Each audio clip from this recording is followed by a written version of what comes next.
Netcasts you love. From people you trust. This is Twit.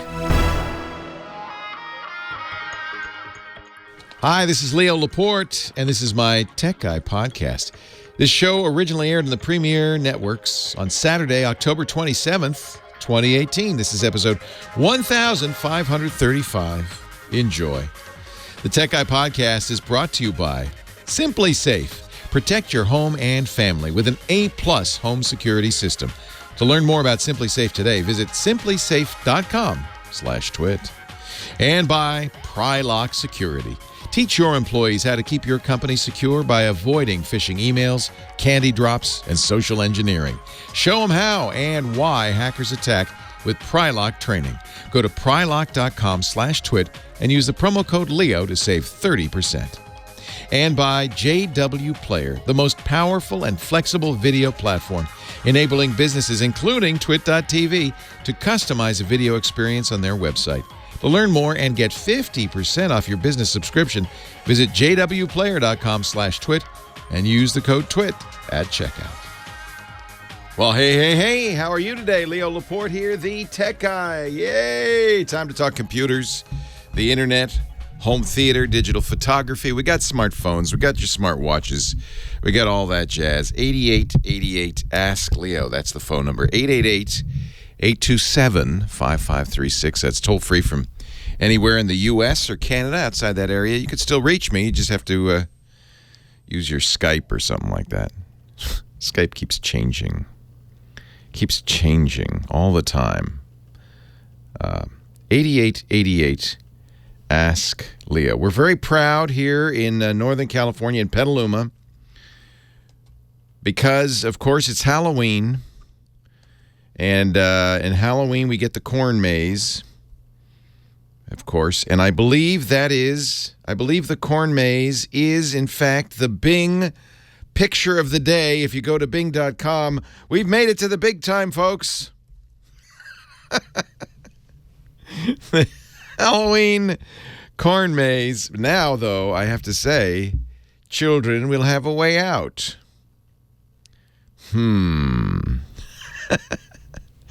We've never seen it from the above before. We can now get out of it. I did it last year for Halloween, and it was very scary. But I tested a theory, a mathematical theory, and I'll pass this along to you as a useful tool for your future maze endeavors. It's not the fastest way out necessarily, but it's the guaranteed way out, which is to put your hand on one side, left or right, and keep it there. Keep it there. Don't ever break contact and just keep walking. And when the maze turns, you go around, and when it turns, you go around, and you keep going, and eventually you will get to the end. It is not the fastest way, but it is it is guaranteed way out. And it worked. Took us these things. This is a big maze. If you go to Bing.com, you can see it. And part of it, not even all of it. So we're very proud here in Petaluma. We have made the Bing. I got yesterday a new phone. Seems like that's the chant every week for the last few weeks, and it's probably going to be for a while.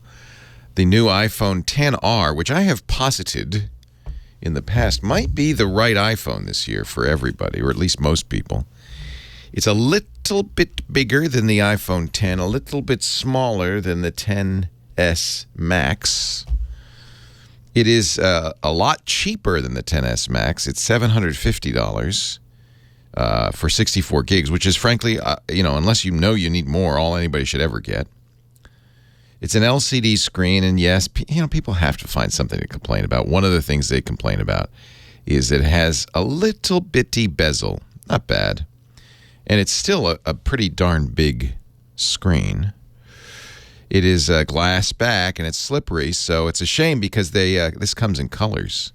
And I got the product red, and it is beautiful. It is just stunning. It has an aluminum frame, unlike the XS and XS Max, which have stainless steel. So I imagine it's going to be fairly vulnerable to dings and cracks. So you probably need a very nice case. It's a shame, isn't it? They make these expensive devices and then they make them slippery. What are they thinking? But the materials are so beautiful. Yes, somebody in the chat room, Punter Rab is saying it's sports car red. It is. There is a yellow, what the tech pundits are calling the banana phone. There's also a coral color. Looks like pink to me. That's what they should have called it. That would have been a good name. Looks like pink to me. There's a black, there's a white, and there's a kind of a baby blue. But honestly, don't you put this in a case? I mean, seriously? No, I got the black iPhone XS Max, and I just put it in a red case because I like red, but you can't tell what color the phone is if you put it in a case, and you got to. Oh well, this is so what are you giving up for, saving $250? You're giving up the beautiful OLED screen of the iPhone XS and the XS Max. Can't tell the difference. And if you've not had an iPhone 10, you won't tell the difference because you've had an LCD screen all this time, and Apple's saying, "Oh, it's a really good LCD screen, so don't feel left out. It's okay." The other thing you will give up, and that's kind of unfortunate, is the dual camera on the back. It's got a single camera. And I took a few pictures last night, and I guess the only thing, you still can do portrait mode. You can do a lot of the things that the 10S can do or the 10 can do. And the front-facing cameras, as far as I know, are exactly the same. So if the selfie cam is the same, it's the back camera. But I think the main thing you miss, there's two things. One is, of course, the telephoto lens. So you can't do that optical 2x zoom that you can do on a 10S. And by the way, I should point out many other companies' phones. I looked at the Huawei P20 Pro a couple of nights ago, and it has I think at least three Leica lenses on it. And so, so one lens. On the other hand, probably the best camera phone in the market today, which is the Pixel 3 XL, has only one lens. Apple says, well, we don't have that optical zoom, and we use that second lens for some picture improving techniques, So, but a lot of the things that they're doing with the 10 are like the pixel shifting that Google's doing. Make it okay. I think it's perfectly fine. I think anybody who's coming from an older iPhone will be very happy with this. It has the same, no home button anymore, and has the same kind of, swiping. This is the new style for Apple. Instead of a home button, you swipe up to go home, and you swipe left and right to go to recents and all that stuff. And that's fine. I like that. I prefer that, frankly. So, it's got a notch. Who cares? And yeah, it's got a little bit of a bezel. But not bad. I think if you're going to be buying an iPhone this season, you might want to look at the XR. You might say, yeah, that might be the one. Save a little money. $750 starting point. Again, unless you know you need, more juice in here. Apple, this one does go to 128, which the iPhone XSs do not. So they go straight to 256 gigs of storage, which is an awful lot of storage. I like this. This XR is a nice phone. So now I have 3 phones. Well, 4 if you include the Note, the Note 9. I don't know what I'm going to do with them all. But at least I can talk. If you have questions about them, I got to get them so you can, I can answer your questions, right? 8888 Ask Leo. That is my phone number if you have a question about smartphones. I resisted this for years. People wanted me to talk about phones. And for a long time I did. But after Apple came out with the iPhone, once these became computers, it really is still tech, right? It's a computer in your pocket. 888-827-5536. We could talk about that or anything going on in your tech world. There is a big Apple event coming up Tuesday. in Brooklyn, New York, at the Brooklyn Academy of Music. Oh, boy. Apple's going to announce, I'm almost positive, and Mark Gurman at Bloomberg has announced, and he knows, he's got the best sources ever, anywhere inside Apple. He has said, well, it'll be 2 new iPads, the iPad Pros. It'll be the 10.5 and the 12.9, although the 10.5 will be closer to 11. He says they will use Type-C charging, not Lightning. Whoa. Whoa. And he also says they'll announce, a new MacBook Air, a new low-cost Macintosh, under sub-$1,000 Macintosh. And he says a new Mac Mini, which will have people cheering because the Mac Mini hasn't been updated in 4 years. I'll be there watching, not in, they don't invite me, but I wasn't going to go to Brooklyn anyway, but I'll be watching from afar, and I'll talk about it next week. Kim Schaffer's back. Taking your calls. We'll go to the phones right after this.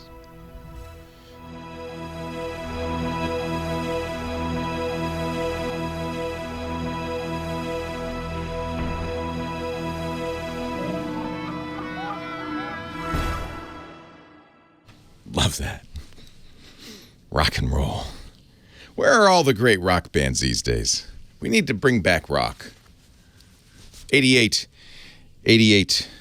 Ask Leo. That's the phone number. Michael, does any other radio show use that as a theme song?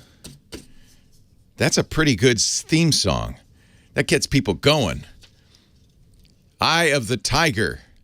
8888. Oh, good. 8888 Ask Leo. Kim Schaffer, welcome back. What did you do? Anything fun? No, I just told you I went and watched wood being cut at a sawmill. Wow. It was so exciting. Wow, you live large. So large. Yeah, I get a day off, and that's what I do. Well, we missed you. I'm glad you're back. That song has special significance. Eye of the Tiger? Yeah. I was a mascot for my brother's Pop Warner football team cheerleader, about 4 years old, and that was the halftime routine, was that song. Is it too dated now? It might be too dated. It's from the early 80s. It's old. Or maybe even the late 70s. Gosh, is that wild? Yeah. It was the Rocky 3 theme? 4 theme? 5, 6, 7, 8 theme? 3. Michael Cozio, musical director, knows all. Yeah. So, Kim, I know that now that you're here, you've been dying to answer phones. So we're gonna. You've got like 5 of them in front of you. I can answer those if you need me to. No. I know this is ridiculous. I feel, and it's conspicuous consumption, but I'm not doing it because I want to. I'm doing it to review them, and I don't like to. Most reviewers will just take loaner phones from the company. Get a 2-week loaner, and a couple of things I don't like about that. One, when you do that, you're not really getting the experience of spending your actual money for a phone. So you miss out on the fun of spending $1,000. Fun, yeah. But I think that these phones are so expensive now, it's important to feel that pain. Do you think there's going to be, this is a personal question, but do you think there's going to be any Black Friday deals on iPhones? Never. Oh, darn. The deals they give you are so pathetic. It's like, get a $10 iMusic card. Well, when I bought this 3 years ago, Costco was doing a $250 card, and that was on Black Friday. So that took like $250 off. Yeah, so sometimes a merchant will do that to get you in the door, right? That's not Apple discounting it. No. The merchant's just saying, well, we'll do something. Well, that's pretty good, though, $250. Yeah. I don't know. So I shouldn't say no. We'll find out. We're getting close. The other reason I buy these phones is because you can't in 2 weeks really get a sense of what it's like to use them. Problem is now, I don't really want to carry 4 phones with me. So I'm trying to figure out some rotational method. Do you have 4 phone numbers or 5? I do. Oh, but the limit is 5 because I use Google Voice, and you can have one Google Voice number call 5 different phones. So that's kind of what I do. And that way, you ought to be in here when somebody calls me. All four phones ring. And they all have different dissonant ringtones. Yeah. Well, they have to, otherwise. Yeah, John will call you right now. Let's test this out. No, I've got them all muted. Darn. That's the other downside. When I get to work, I got a lot of work to do to mute all these phones. Yeah. And since they all really look exactly the same, they're all just black glass slabs. Mm-hmm. I have to always think, okay, how do I mute this one? How do I mute this one? It's easy with I have to say. Apple is easy. Yeah, thank goodness. The Apples still have a physical switch, which is really the right way to do it. Anyway, enough about my phone situation. We have real telephones people can call. 8888 Ask Leo, and you've been answering them. And who should we address? Cheryl in Alexandria, Virginia, thinks that one of her friends got Facebook hacked, or maybe she did. She's not really sure. She wants to know what precautions she needs to take. She wants to know what happened. Aside from just deleting it like you, I guess. Yeah. Thank you, Kim. You're welcome. Hi, Cheryl, Alexandria, Virginia. Welcome. Leo Laporte, the tech guy. Hi. Thanks a whole lot. Listen, this morning I got a Facebook Messenger message from somebody that I know casually. I'm Facebook friends with them, but this was the first Facebook Messenger that I had ever gotten from them. And I accepted it and started a little bit of conversation, but then got suspicious. And sadly, this couple had built their retirement home in New Bern, North Carolina, that got flooded so badly. And this was, somebody trying to take advantage of that with money. But was it her Facebook that was hacked? Did somebody, she has a very common name, did somebody just take her name and invent an account? And has my phone now been hacked? Has my Facebook? How do I clean up this, and how does she clean it up? So many questions. And I don't blame you for worrying these days. We all know that Facebook was, in fact, vulnerable, and at least 30 million people got their Facebook account hacked. So there are a couple of ways people do this particular kind of thing. The first one and the easiest one for them is to impersonate somebody. And that Facebook makes it fairly easy. I've had it happen to me at least several times. Because if you have a Facebook page, they can take, anything that's public, and for most people that's a lot, the images, the banner, your personal information, and create a new account with a slight difference. They can't use the exact same account name, but since a lot of people don't assign a name to a Facebook account, it's pretty easy to do this. So, because they can make it the same name, the public name is just the web page has to be different. The official link has to be different. So if your name is Emily G. Johnson, there may be 10,000 Facebook pages for an Emily G. Johnson. And if it has the same pictures, same profile picture, it's almost impossible to distinguish it. So that's the most likely scenario. The second most likely scenario is that they got hacked. And as I said, Facebook announced 30 million people were hacked due to a flaw in Facebook. They've reset all those accounts. So even though they had been hacked, unless somebody used that opportunity to take the account over, it's not. And it's hard to get your account hacked, although, if you use a password like monkey123, an easily guessed password, that's also possible. So it might not be a bad idea to contact that person out of band, on a phone call or a message or an email message, and say, hey, just question, was this you? Do we have a conversation? It sounds like that it isn't. So that's a case where you might say, hey, it's been hacked. Now, have you been hacked? Unless you clicked a link and downloaded something or were taken to a kind of fraudulent page, no. Just getting a message is harmless. But do be careful about links in these messages, because they can link, the bad guy wants to run a program on your system. So they can link to malicious pages or malicious programs and hack you. Leo Laporte, the tech guy. A lot. So, and then what, did you ever click a link or download anything? Did they send you to a website for raising money or anything like that? They wanted to, and I did not jump at any of that. You're so smart, Cheryl. Good for you. Listening to you, sir. Yeah. No, that's very good. Now, you can't always, your Facebook account has almost certainly not been hacked. Okay. The reason it's worrisome is that whoever did this knows their friends, right? Now, yes. It's possible that their Facebook page is so public, and you can set it this way, that people can see their other friends. That's actually, I think, the default. So if you go, I don't have one anymore, I deactivated it, but if you went to my Facebook page in the olden days, you could see all the people who had friended me. So it would be a trivial matter to just send a message to all of them from another account. Okay. So yeah, you got to be really careful. You have the appropriate suspicion, and it is a common scam. In fact, somebody in the chat room just put a link into a report from New York, WABC TV in New York, about a woman who exactly how this got hacked, and scammed out of her life savings. So yeah. But this was one of those cons where they say, you know, I have $1 million. I have $1 million I want to give you, but you have to give me some money first.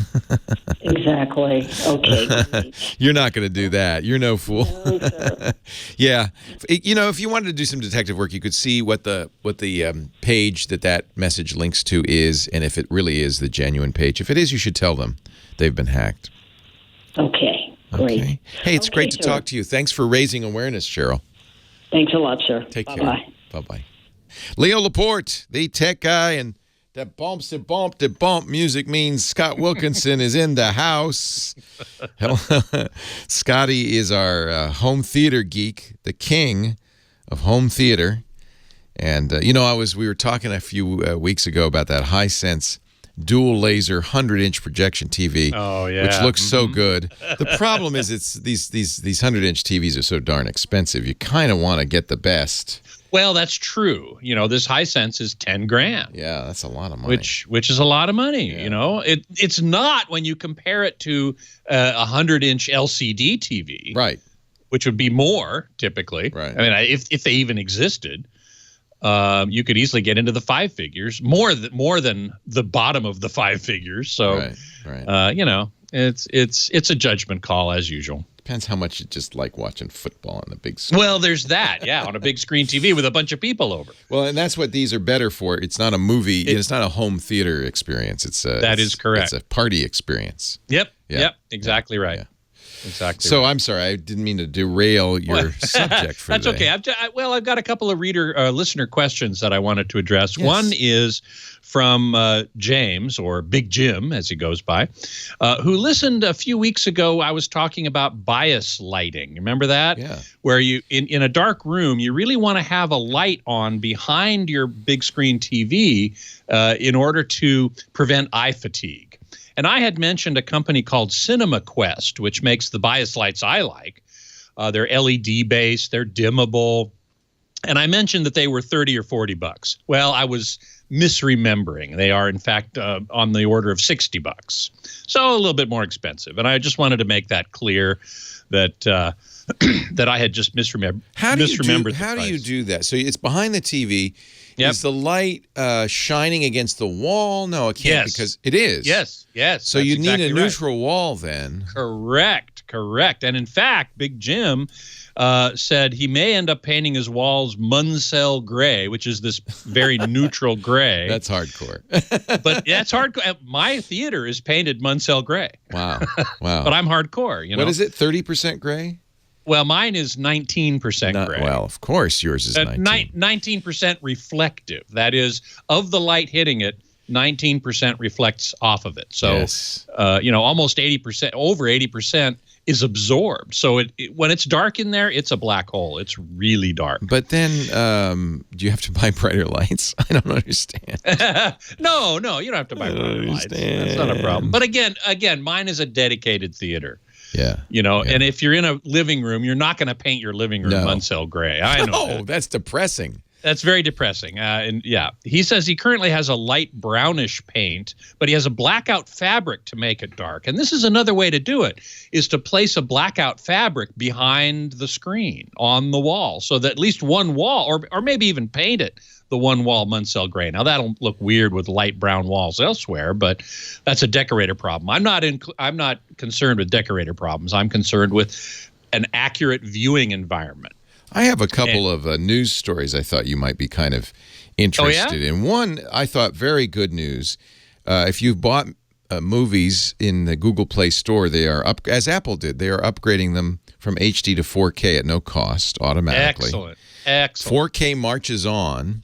Meanwhile, VR kind of marches backwards. IMAX has announced that they are going to close their New York VR center, and IMAX says no new virtual reality investments for 2019.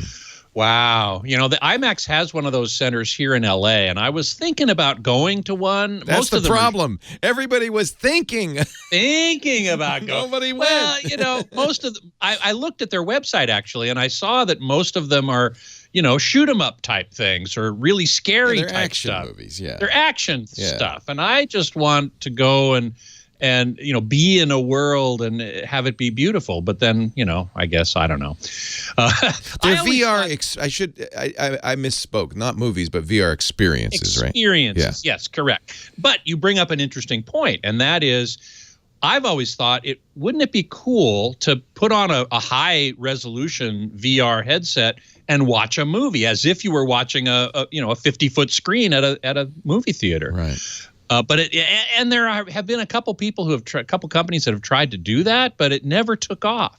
And I think one reason is even now VR goggles, the best VR goggles you can buy, are still pretty low res. Right. You can see the pixels. Yeah, because they're inches from your eyes, of course. Right there next to your eye, exactly. Right. So it takes me right out of the action, right out of the story of the movie's trying to tell me. So I just say, nah.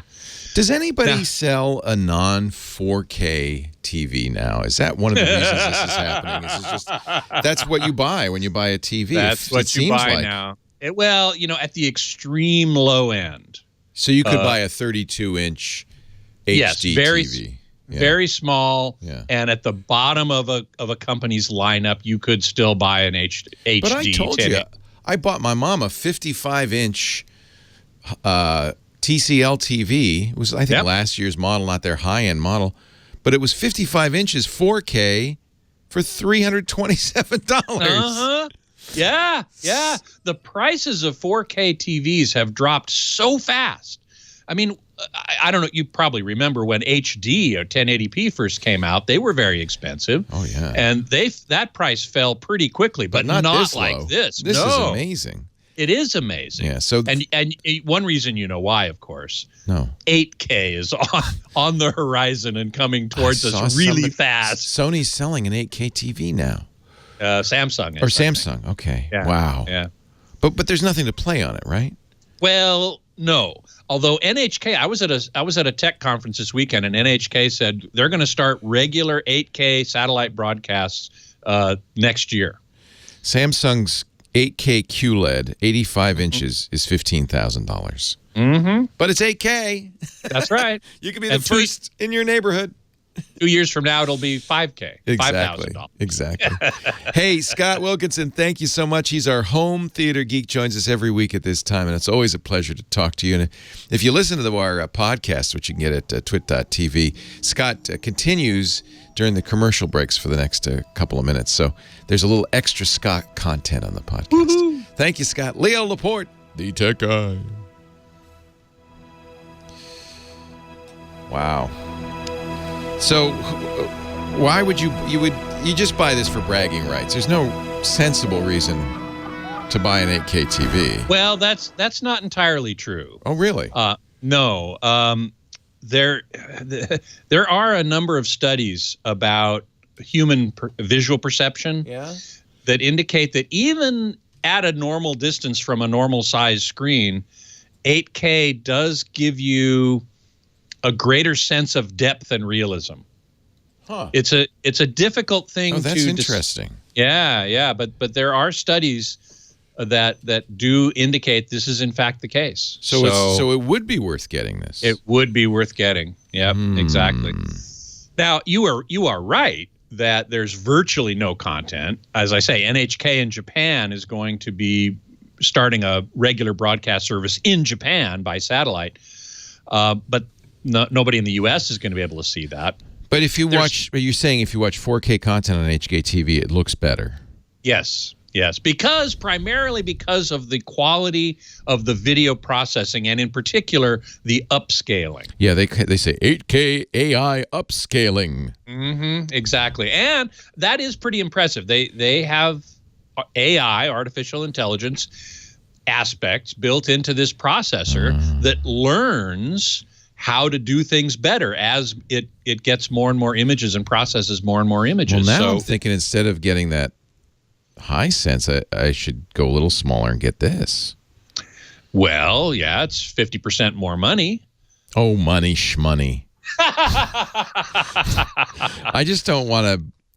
Oh man. Truth be told, that. I mean, well, my philosophy, my personal philosophy, unlike yours, is I never buy. Yeah, invest Yeah. in the first generation. of something. That's a completely sensible point of view. Yeah, but you're the tech guy. Yeah, I kind of need to. You kind of need But I don't to. know if I. The thing is, at 85 inches, this is pretty close to that 100 inches. I mean, It's pretty darn close. It's big. You're right. Yep, it's mighty big. It's direct Much view. heavier Yeah. to hang on the wall than that simple screen. True. But it is almost as big. You're going to get much better HDR, Right. high dynamic range appearance. The Hisense does it, but it's not nearly as impressive because it doesn't get nearly as bright. Right. Not nearly, by orders of magnitude. So, if you want to invest in the Samsung, Have you seen it? I have. It's gorgeous. It is beautiful. It's just beautiful. And the high dynamic range, man, oh man, that is really something. Now, the one thing that you won't get is wide off-axis quality. Right. Samsung I don't know about the 8K particularly, but generally speaking, Samsung uses a type of LCD panel called VA, vertically aligned, which gives you better blacks, better contrast, but less good off-axis performance. So people off to the side watching the football game are going to see colors that are weird and contrast not so good, and it's just not going to be as good. Whereas on the Hisense, as you and I both saw, Yeah, it looks so great off. you go off axis, you can go almost 180 or 90 degrees off axis, and it looks just as good as straight on axis. Is in it terms nutty of to color. buy something like this mail? Oh, we got a break, but is it nutty to buy something like that mail order? Ooh, boy. Having an 85-inch flat panel shipped to you. Yeah, I guess I could would- go. It looks like Best Buy has it in Santa Rosa. I'd Maybe just go do get that it. Yeah. if I were you. Yeah. All right. Bring a truck. Yeah, no kidding. Can you stand by? Yeah, you bet. All right. Leo Laporte, the tech guy, 8888 Ask Leo. Back to the phones we go. Glenn's on the line from Alexandria, Louisiana. Hello, Glenn. Yes, hi Leo. How are you? I'm wonderful. How are you? I'm very excited talking to you. Oh, good. Thanks for calling. Yes, actually, I'm calling in with a question regarding UHD Blu-ray disc players. Yes. My parents are thinking in buying one of these new Master Series Sony TVs, and I'm kind of helping look up for a UHD player that will match that TV in the sense of being able to play every format HDR. Dolby 10 and HDR. Yeah. Let me. You know what? Scott's I think Scott's still here. Scott, are you still here? I am still here. All right. Did you hear? Did you hear his question? Glenn's question. Sadly not. Can you read? So Glenn is his parents are buying which TV is it, Glenn?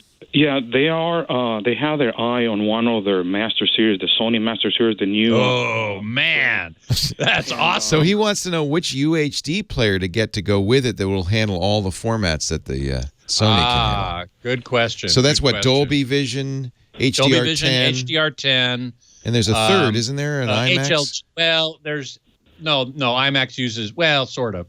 I would say one of the Sony players probably. I just saw something. I'm trying to remember now. I would have said Oppo, but they've gone out of business. They went out of so, It was so sad because not out of business, but out of the UHD they're Blu-ray not doing player. players anymore. Yeah. Exactly. So, I mean, Do your parents like to play video games? Not really. Because my UHD player is an Xbox One. No, yeah, but then you have to get the remote, the regular TV type He remote, hates- not that. I hate the game. He hated. remote. I have a game controller, and we were using it on the TC or the Hisense, and you just hated it. But I'm used to it. It doesn't bother me. It's just another remote. You can get the remote. The real problem is I don't think it does. I think it only does. I can't remember what standards. I think it only does. It only does HDR10. HDR10, and I think they've announced Dolby Vision at some point. Yeah, That's a software upgrade. I would say the next best is probably the Panasonic. I forget the model number. now, but the top of the line Panasonic, I'm pretty sure does HDR10, Dolby Vision, and HDR10 Plus, which is Samsung's answer to Dolby Vision. It puts dynamic metadata, uses dynamic metadata. Whether or not there'll be any discs in that format, I don't know. There aren't yet. So some studios have claimed they're going to, but we haven't seen any yet. But the Panasonic Ultra HD Blu-ray player is probably the one I would recommend. Now, I do not. Can you still buy Panasonic in the U.S.? Yes. Blu-ray players, yes. TVs, no. They've gotten out of the TV business in the U.S., but they're big in Europe and Asia. Seems I don't know why. Since you've got a Sony TV, you should just get a Sony. Well, there is some logic to that. Absolutely. Yeah. Absolutely. Yeah, I was looking at, they have 3 models currently, the X1000, the X800, and 700.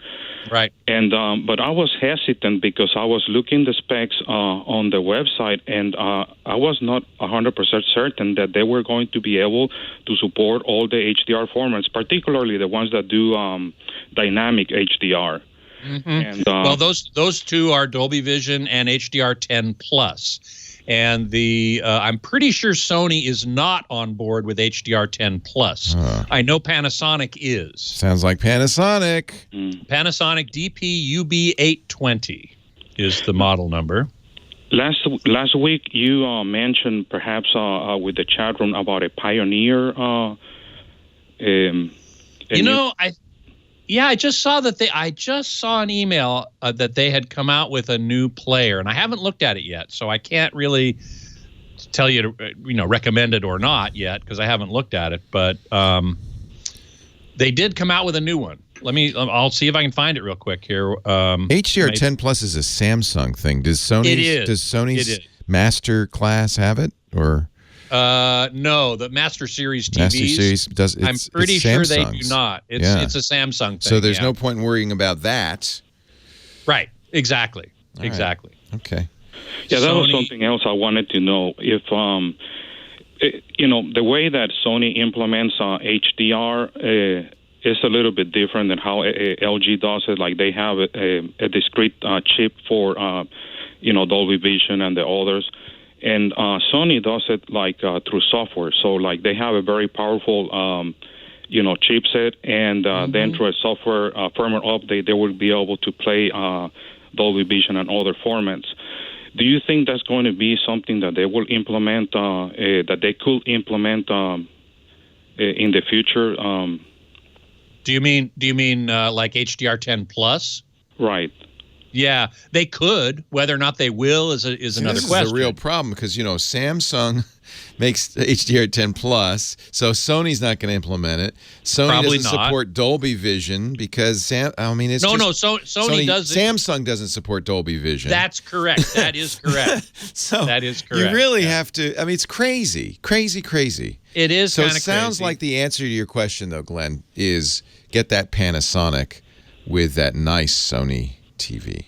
Oh man, that Sony TV is going to be awesome. Yeah, that's really great. Really good. It's just nuts. Why do they do this to us? Why? I don't know. I wish I did. There's format wars. There's all kinds of weird stuff about like as you say, Samsung for some reason just did not want to adopt Dolby Vision. Everybody else did, but they didn't. Yeah. And so they came up with their own. However, any of them's going to look pretty good, right? Really good. Okay. I mean, is it a tiny difference? Oh, well, I think there's a difference between Dolby Vision and HDR10. Which do you like better? Dolby Vision, okay. No question. Okay. No question. So I'm looking here. I'm looking at the specs of the Sony UBP X800, and I don't see where it says. Well, here, let's look at features. I'm pretty sure it does Dolby Vision. I'm not 100% sure, but I'm pretty sure it does. It does Atmos, certainly. I don't see it mentioning Dolby Vision, which they would make a big deal of it if it did. Right. So I'm a little surprised at that. It's kind of I a would say the crazy Panasonic. world. Get the It is a Panasonic. crazy world. Crazy yeah, world. I agree. So I understand why Glenn called. No really? one understands us. It's only, thank goodness you're here, Scott Wilkinson, home theater geek. Well, today was the home theater guy, right? But we'll go back. We'll go back to the phones and answer questions on any subject. Smartwatches. We could talk about. I talked to some people from Huawei the other night. They were at an event showing off their really nice Huawei Mate laptops and their P20 and the P20 Pro phones, or new phones. They don't sell the phones in the U.S. because I don't know whether it's sad or not. What do you think? They're a Chinese company. They had deals with Verizon and I think AT&T, and then under pressure from the U.S. government, from the Commerce Department, both Verizon and AT&T pulled out, and Huawei had no carrier support. And without, it's not that they won't work in the U.S., they'll work fine, but without a company store to sell them at, they just decided it's not worth it. And these are really spectacularly nice phones. I guess we got plenty of phones. I guess. 8888 Ask Leo. Leo Laporte, the tech guy.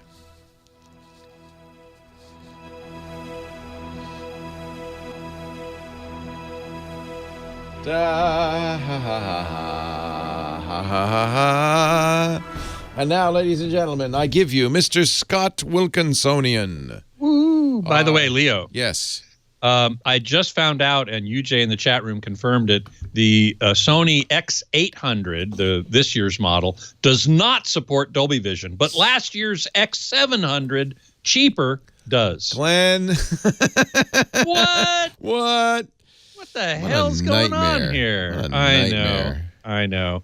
I have to say, I like Sony's approach of upgrading by software. Their processor, the X1 in this year's models, in this Master Series, is called the X1 Ultimate, is a super high-powered processor, and they can program it to do anything, basically. And so I like that, because then they can, add features later, and they're not bound by hardware. Right.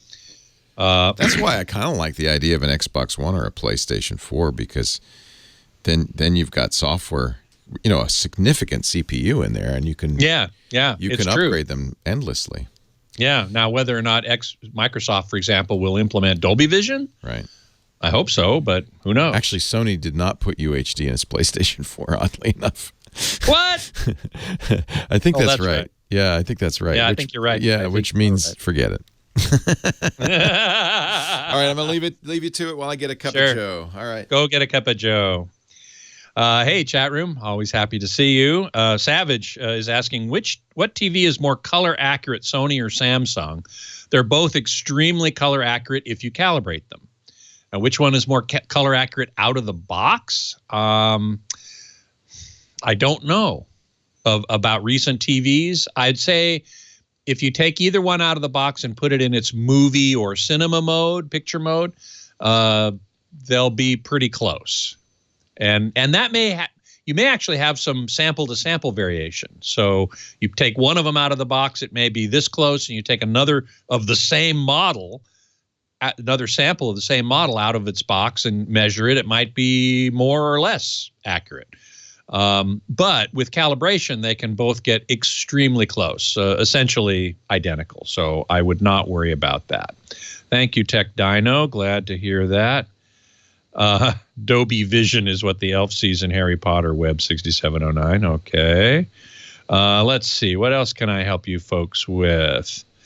Tech Dino, what are the human limitations of eye resolution? Now, that's a great question.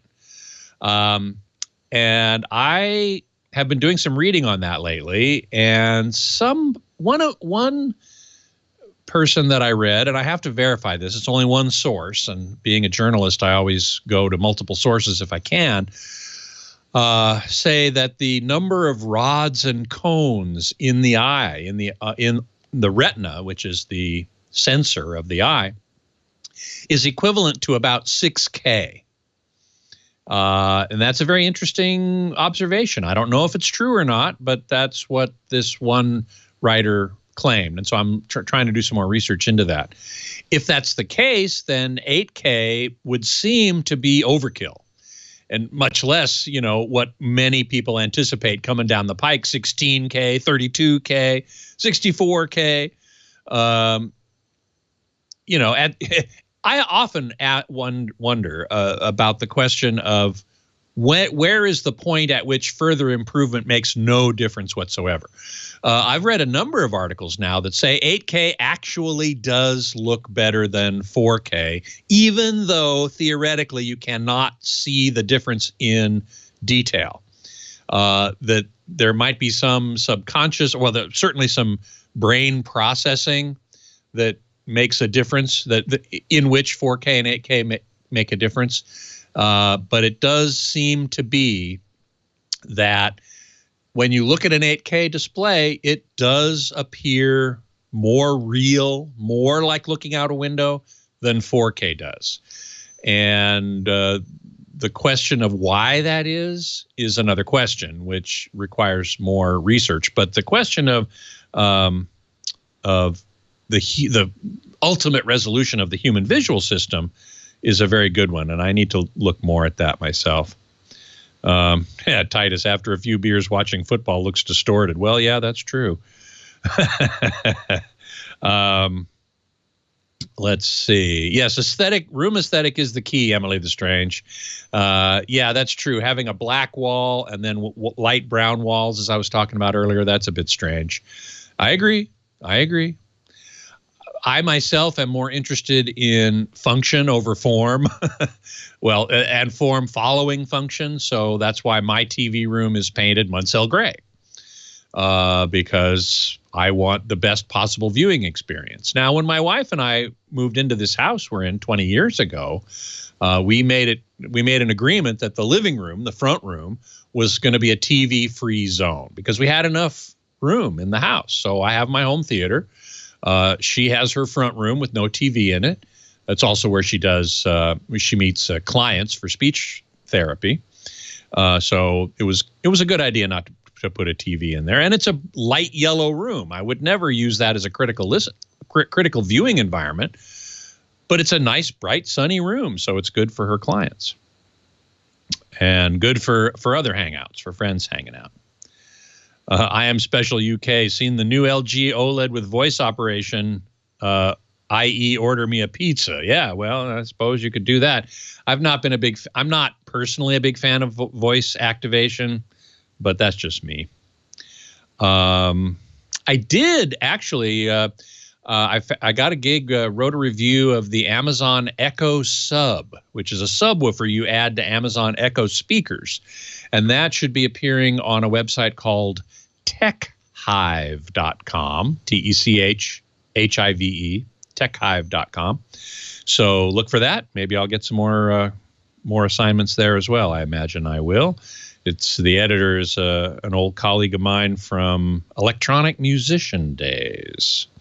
And that's been quite a while now. Emily the Strange, your older sister is a speech therapist. Well, there you go. My wife is a speech therapist as well. Sybil, my poor eyes are still at 480p. Oh, man. That looks so soft to me now. That just looks like, ugh.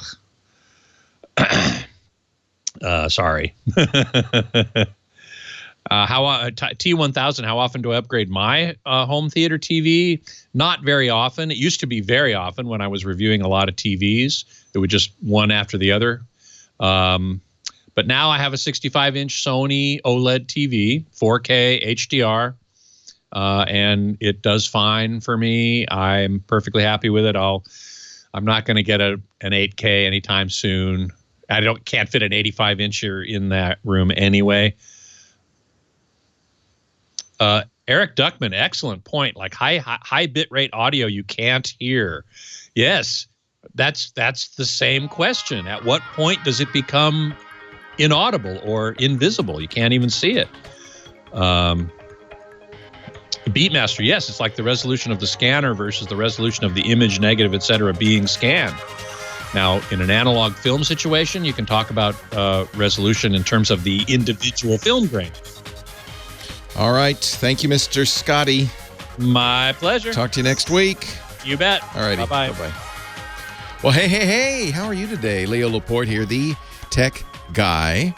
Time to talk computers, the internet, home theater, digital photography, smartphones, smartwatches, augmented reality, virtual reality, any, health monitors, anything you want to talk about with a chip in it. It's technology. I'd love to talk about them. 8888 Ask Leo. I'll answer questions if I can. If not, don't worry. It's a vast, hundreds of thousands of people, vast listening audience who can help. And, of course, about 10 dozen really smart people in the chat room. 8888 Ask Leo. You may have read or heard about the New York Times article this week that asserted that when the president makes phone calls, sometimes he does it on an insecure iPhone. The president denies this. He says, I only use government phones. The government, and I remember this came up when Obama took office in 2008 and again in 2012. He had a BlackBerry in 2008, as many of us did, and it was taken away from him, and the Secret Service provided him with was a pretty janky but secure Windows phone, which had a lot of modifications. According to the Times, the president today has 3 cell phones, all 3 iPhones, two of which are modified to make them secure. There's no camera. One of them is, there's no contact list. There's one of them is for tweeting only and that kind of thing. So this is really reasonable OPSEC. Now, as I said, the president denies it, so I'm not going to weigh in on whether he is or isn't using an insecure phone. But you might, when you read that story, say, well, wait a minute, I thought my iPhone was secure, and wonder how, if he was using a stock iPhone out of the box, how that could be deemed insecure. In fact, in an interview with the Wall Street Journal, the president, when asked what American officials in Turkey had learned about the killing of Jamal Khashoggi, he replied, I actually said, don't give it to me on the phone. I don't want it on the phone, as good as these phones are supposed to be. Like most people, I think we assume our iPhones are secure. The way, I can only speculate how it would be hacked, but I can tell you how iPhones and all phones are routinely hacked. And we know it's very common in Washington, D.C. It's with a device colloquially called a stingray. Stingrays are widely used by law enforcement, but they can be easily made by, spies. We know there are many, many stingrays in Washington, D.C. One of the tech blogs drove an expert around town with some equipment and was able to identify dozens of them, many of them close to embassies. What does a stingray do? It impersonates a cell site. So you know that your cell phone's pretty promiscuous. Then herein lies the problem. It will just join a cell site, the nearest, strongest cell site, saying, yeah, that's what I need. I need a connection to the world. It is possible to impersonate a cell site for any major carrier, have the phone join it as if it's a real cell site, and there are a couple of things you can do. At some point, I guess you could pass that phone call along to a real cell site. So really, you're just doing what we call a man-in-the-middle attack, in which you can eavesdrop on the conversations, the data, and so forth.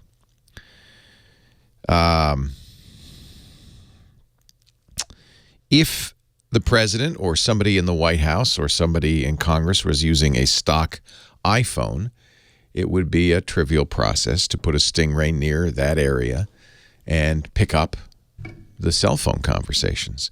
Now, it's my understanding that these are encrypted, so I'm not sure. I do know that these stingrays are used by law enforcement, so there must be a way to decrypt this. And I presume if there is such a thing, that would be used in D.C. There are many, many of these stingrays in D.C. I also presume the Secret Service routinely sweeps the area of the White House for stingrays. So I'm not sure how effective the monitoring would be. The real problem in the cell phone network and the real insecurity in all smartphones is with the radios, the baseband radios, and something called SS7, Signaling System 7. It was developed in 1975, is still used in all smartphones. It's how smartphones make phone calls, and it has been cracked many times, and the techniques for cracking SS7 are well known. So it isn't, just so you know, it isn't hard to listen in on a smartphone call if you're significantly well-equipped, funded, and you're smart. And that's what protects us, because no one's going to do this en masse. It only works with targets, and that's why it's so dangerous for the president or anybody in government to use a stock cell phone, because they are targets. And so somebody can camp out outside the White House and intercept phone calls or follow the president's limousine and so forth.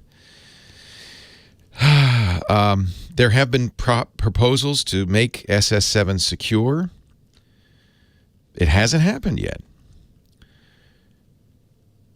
If you are concerned about getting spied on, don't make phone calls on a stock phone. Don't use text messaging, SMS messaging. Instead, use something encrypted.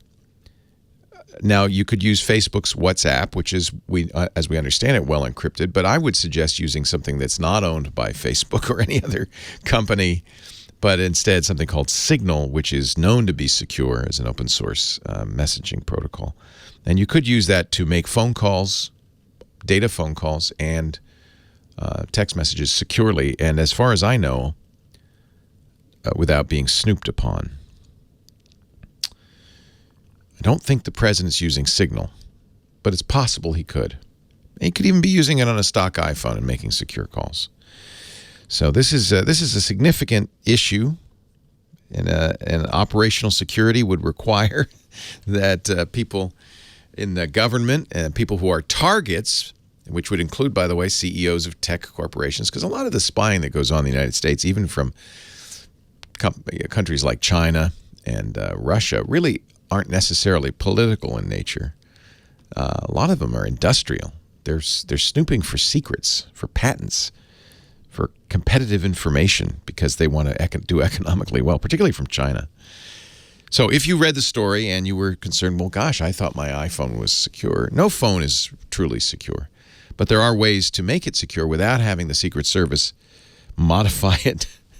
And one of those ways is not to use the telephone network, but to use the data network and an encrypted protocol. Signal would be my recommendation. You can download and install Signal on an iPhone or an Android device. It's free. The other party has to also be using Signal. According to the New York Times, the reason President Trump doesn't want to use the secure phones is because the insecure phone has his contact list on it. And if that's true, then I doubt he wants to use Signal. But I'm sure the Secret Service has even better ways of securing a phone used in the White House, or just put it in a wire mesh bag and leave it behind. 8888 Ask Leo's the phone number. 888-827-5536. By the way, somebody's telling me, Joe, in the chat room, and he's absolutely right. WhatsApp's transmissions are encrypted, but if you use iCloud to back it up, as Paul Manafort learned to his chagrin, those backups are not encrypted. Stick with Signal. Leo Laporte, the tech guy.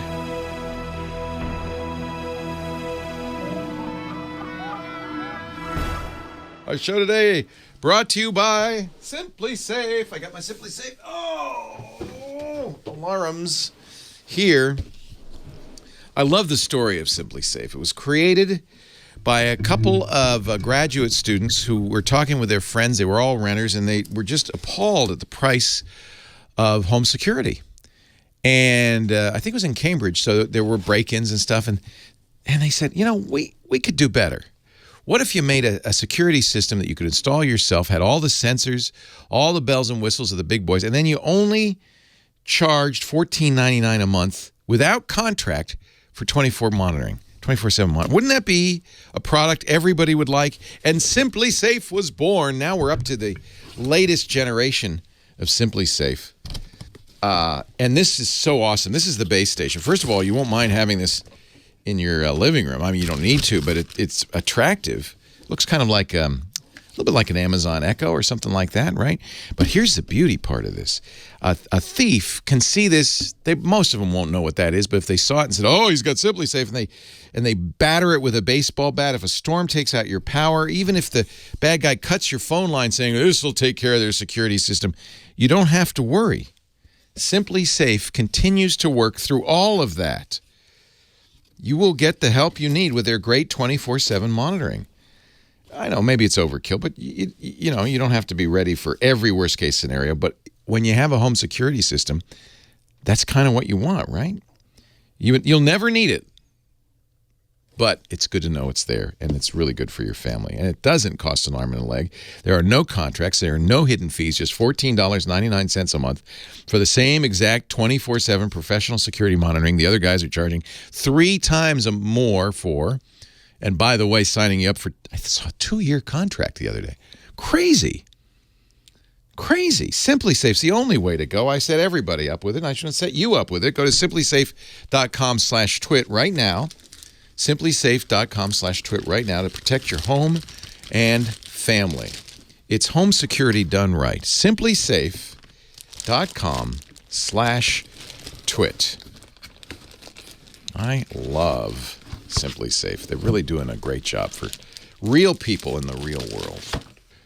Leo Laporte, the tech guy, 8888 Ask Leo, the phone number, 888-827-5536. Hey, it's Chris from Miami. Hello, Chris. Hello, my friend. How are you? I am well. How are you? It's always a privilege to get on the telephone with you, sir. Thank you so much. Oh, you're always too kind, Chris, but thank you. Well, I have to show honor, and it's your radio show, and you've always been wonderful, and thank you. Always taking care and everything. So, I just wanted to clear one thing. I'm already in 4 full cups, so just in case. Chris drinks a special coffee, though. Sizzle Cafe coffee, the world's best taste. Well, Panama Geisha bean comes from Panama. Infrared coffee, as you know, is better than roasted. So, I don't know, but someday I will try some, and I will let you know.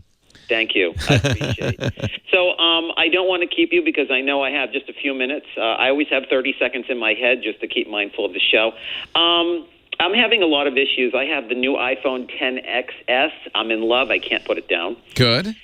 And I have the AirPods, of course, but I'm getting a lot of, I think that myself, Apple tech support, the Apple stores, we've all exhausted trying to figure out why I keep getting, and few of us keep getting, distortion using the AirPods with the iPhone, mostly in calls, not in music, not anywhere else, just in the call. We've done everything from shutting off Wi-Fi to resetting them, restoring, doing everything. And I figured maybe yourself, maybe the chat room, maybe someone out there might have an idea as to why.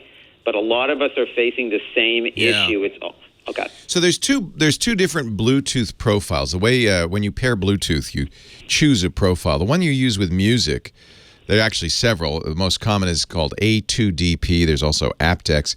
Is a full frequency, luscious sounding codec. But there's also a Bluetooth headset codec that is terrible. It sounds like a phone call because there was no need to use more bandwidth because, well, that's how phone calls sounded. And they do sound clippy and distorted and scratchy, for want of a better word. Maybe more so. You know, I mean, that's what you sound like, too. You're on a phone call right now, right? Yeah. One of the things that's happened, though, especially on smartphones these days, many carriers support, at least AT&T and T-Mobile, I don't know about the others, support what we call Wi-Fi calling, which is all of a sudden the call, and you may have made a Wi-Fi call and been stunned to hear, full frequency phone call, like the person's in the room. When that happens, I always get very excited about that. And somehow those AirPods, I think, seem to handle it. So I'm not sure what Apple's doing in terms of profiles. But normally when you use Bluetooth anything, there's different profiles depending on how you're using it. And when you're using the headset profile, you wouldn't want to listen to music on the headset profile. It would sound like a phone call. So I'm not sure if that's what's going on. Now, there are, and Scooter X is mentioning his Plantronics BT headset. There are headsets that support HD high-def voice, and I would imagine that what they're doing is flipping over into some sort of A2DP mode. You would think that Apple's AirPods would be as good as it can get, but I'm not sure exactly what Apple's doing overall. And I haven't heard this. You've seen people complain about this in the forums and so forth? Oh, yeah. I've done my home. You know me, Leo. I always make sure that if I have to call that, Kim was very kind to let me on today. But, I also noticed something else. I believe we're at Bluetooth 5.0, but they're using 4.2, I believe it is. Yeah. I bet you that's it. That's got to be what. I mean, why we not? What's going on there, Apple? So I have a letter going out to the company to say, why is it you're behind the eight ball where we're not using the latest in Bluetooth technology? It's very common. This is. I think people sometimes think Apple's going to be a tech leader. They're not. They're a tech follower. They never want to be the first one to use any technology. So it took them forever, for instance, to use NFC, near field communications. Well, all the other phones were using touch to pay, and you were able to tap them on a Bluetooth device to pair and so forth. Apple only started doing that a couple of generations ago, and even then only allowed it for Apple particular uses, Apple Pay and specifically, and only recently have they started to open up the NFC API. So they're way behind. Same thing with wireless charging. Same thing with a lot of things. And so it's not at all surprising that the AirPods would not support Bluetooth 5.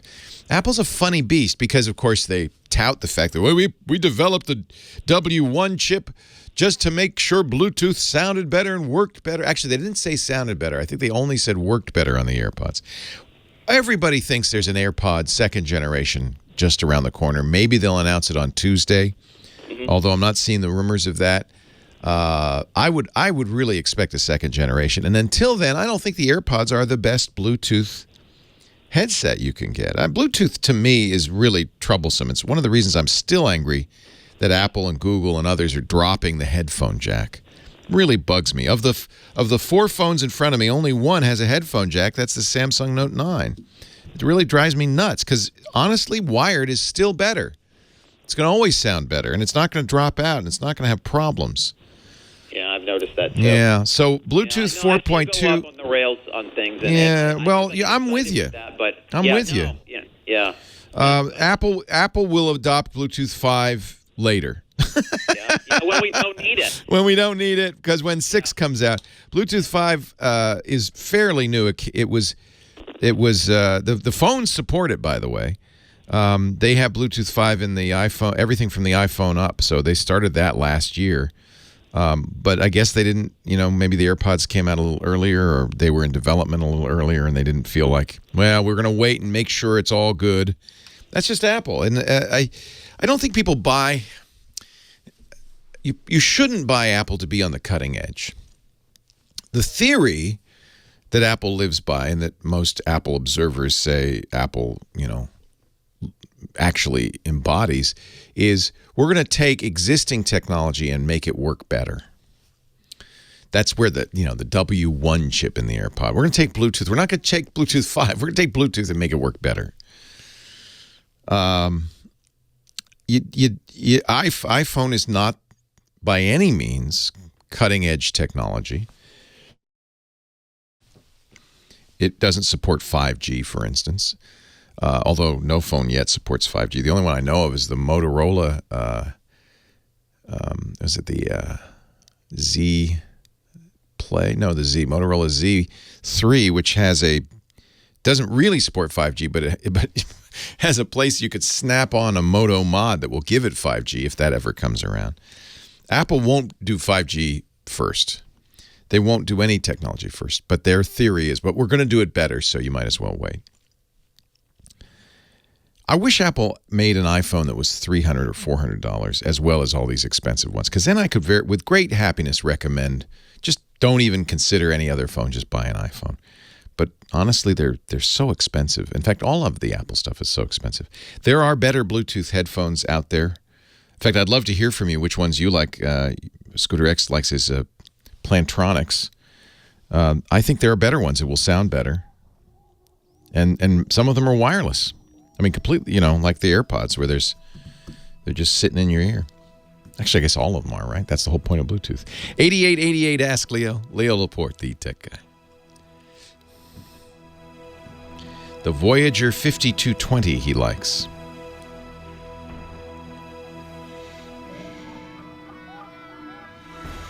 I use my AirPods because they're convenient, but mine drop out all the time. I mean, all the time. I'll be in the middle of a call, and for reasons I don't understand, the phone will just, take over, and I'm talking, and nobody's hearing me, and people hang up. My daughter always hangs up on me.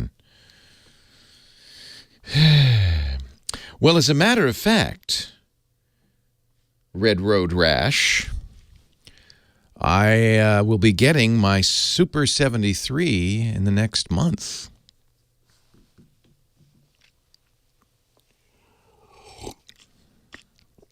And I've had a recumbent for 5 years. So I'm kind of all up on that, man. You just don't know it. You've seen my my recumbent video, right? Thank you, Chris. He's been everywhere, man. He's breathing the mountain air, man. He's all over the place because he's Johnny Jet, our traveling guy. Johnny helps us travel better with technology. Where are you today, Johnny? I am still in Canada, Toronto. I got back about 10 days ago from London, and I'm here with my wife and son. Her mom's here, and so I'm freezing, but the leaves are beautiful. Is it already winter in Canada? Oh yes, it's actually supposed to snow tonight a little bit, just flurries. But I won't tell you what the weather is in Southern California right now. Believe me, I've been watching the World Series. Are you a Dodgers fan? I'm a Yankees fan, but my second favorite team is who's ever playing the Red Sox. Yeah, if you're a Yankees fan, you hate the Red Sox. I'm a Red Sox fan, so I hate the Yankees. And I'm a Giants fan, so I hate the Dodgers. So I think you know who I'm rooting for. I know. Oh, yeah. But, although I got to tell you, I do like some of the players on the Red Sox, so it makes them very difficult to hate. Yeah. Mookie Betts is a class act. Yeah. The guy fed homeless people at 1 a.m. after they won the other night. I mean, and JD Martinez, all those guys, they're class acts. So, it's not like the old teams where you really hate them. No, because people move around so much, you can't. No, it's they have a great team. It kills me to say how much I actually like the Red Sox, but see, we hate the Yankees because you stole Babe Ruth. And Roger Clemens, Wade Boggs. Anyway, but speaking of London, I heard your last segment about the NFC and Apple Pay and all that stuff. Yeah. The whole time I was in London, I never used cash. I just used Apple Pay. No kidding. And I do this. Actually, one time I used my credit card. The first day I went to go buy a bottle of water at a small convenience store, and I didn't even think about using Apple Pay. And then the next day I went to a little French cafe, and I saw this kid come in and paid with his Apple Pay, and I was like, "Can I do that?" And then everywhere I went, every store, I went to Whole Foods, grocery store, Sainsbury, Marks and Spencer, everything. So I never even took cash out. And I find that often when I'm traveling a lot, I rarely take cash out. I just first of all, I use credit cards, but now it's great just to use your Apple Pay. Isn't it fascinating how this has changed? Because when I first went to Europe, we used traveler's checks. You'd buy traveler's checks, and you'd go to the American Express office, and you countersign them and all that. No one takes traveler's checks anymore. Then it was credit cards. Then it was ATMs. I mean, you can go and take out euros and or whatever currency, and I still do that. But I love it if they can do touch to pay now. I guess that's really using a credit card, though. I mean, you are, but it also takes some of the fun out of. It does. I like the currency. I have a drawer where I put all the leftover currency because I don't trade it in because I'm collecting it, and I have currency from all over the world. It's fun.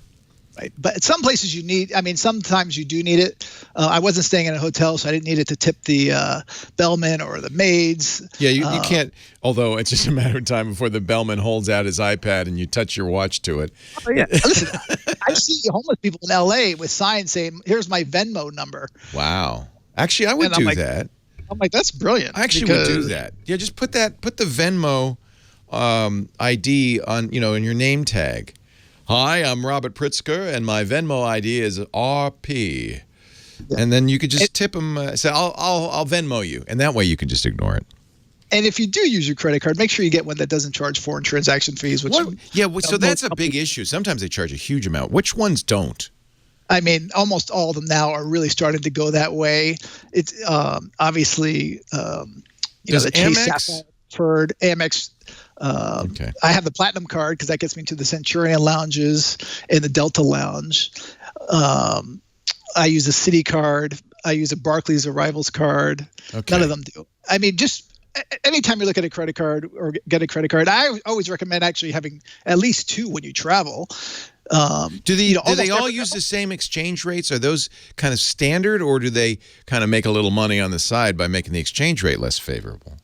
I don't know about the different credit cards, but you know what kind of bums me out? And Harrods is a big culprit of this. I was in Harrods, a couple weeks ago. The great department store in London. Oh, it's amazing. Yeah, and other stores do it too. But Harrods, they say, when they swipe your card to pay, and they know that you're American, they go, "Oh, would you like to pay in U.S. dollars?" And they make it sound like, "Oh, that's going to help you." But you don't ever want to do that because they charge a much higher current transfer fee. So always pay in local currency. So if you're in London, you pay in pounds. Yes. And not all stores do this, but Harrods always does. So I like to call it a service we like to offer our clients. And a lot of my American friends, they oh my God, I paid in U.S. dollars. Like, well, you just got ripped off. You just got ripped off. So don't do that. And also, always call. People say, "Well, I don't need to call my credit card company anymore." If you pay for your airline tickets with your credit card, you usually don't need to call because they know that you're traveling. Yeah. But always a good idea to call or log on or even do both. I do, especially for the debit. If I'm going to use an ATM, I always say I'm going to be in Europe because you don't want your cash blocked. And you shouldn't be paying a lot you shouldn't be using your debit card often, just for some petty cash. Oh, really? That's another bad way to get... Because you're not protected. At least with the credit card, you're protected by the Fair Credit Billing Act. Right. So you won't get, scammed. And actually, speaking of scam... yes. One of the big things when you travel is VPN. I don't think we've ever talked about having a virtual private network when you travel. But Leo does all the time on his show. I figured. In fact, we have a great sponsor, ExpressVPN, that is highly recommended. Okay, well, when you travel, I mean, a VPN is key for a number of reasons. Obviously, number one, to keep your data safe. But, other people don't realize you can also save money using a VPN. How can you save money, Johnny Jet? So you can, let's say you're traveling in India. Instead of going to Expedia.com, you go to Expedia.co.in and price out the fares that way. I did some inner India flights. I think it was Mumbai to New Delhi, and it was $120. Actually, it was $100 one way, but I did it using the Expedia.co.in after I switched my VPN to India, and it came out to $60. Same flight. So pretend you're in a different country. Yes, and I don't always need a VPN to do this, and a lot of times they're in different languages. Right. But that also helps. Another way, by the way, the NFL is going to love it when I talk about this, is if you want to watch games, you switch your. A lot of people do that. Switch it to the UK. Yeah, the geographic restrictions. Package, and that way you can. Watch NFL games live, because in the U.S. you can't watch it live on their with their service. You can watch it afterwards. Well, the legality of this, I must point out, is unknown. I don't even know. Sounds sketch.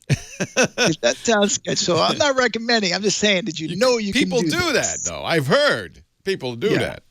Yeah, I use a travel router when I travel, and that's a nice way to. This has VPN and Tor built into it, but that way, this thing is what's on the hotel network, not my laptop, not my phone. And another thing, if you're in China, you can't go bring up social media. I would not. Okay, now this I'm going to tell you, don't do. Do not. And my friend asked me, what VPN should I use in China? I said, absolutely not. What do you want to go to jail? I disagree with that. As long as you're an expat, they're okay with that. Oh, I don't know how okay with that they are. I was just having dinner with an executive from a credit card company who was living in China, and I asked him that question. He's like, "It's totally fine if you're an expat. They don't want their own people, using these things." So, although I don't want anyone to. A, you're a guest in somebody's country. I would follow the local laws. B, I would hate to spend any time in a Chinese jail. C, okay, maybe you can get away with it. Okay, well, but the words "get away with it" underscore the chanciness of it. Johnny Jet. All of his tips are at johnnyjet.com.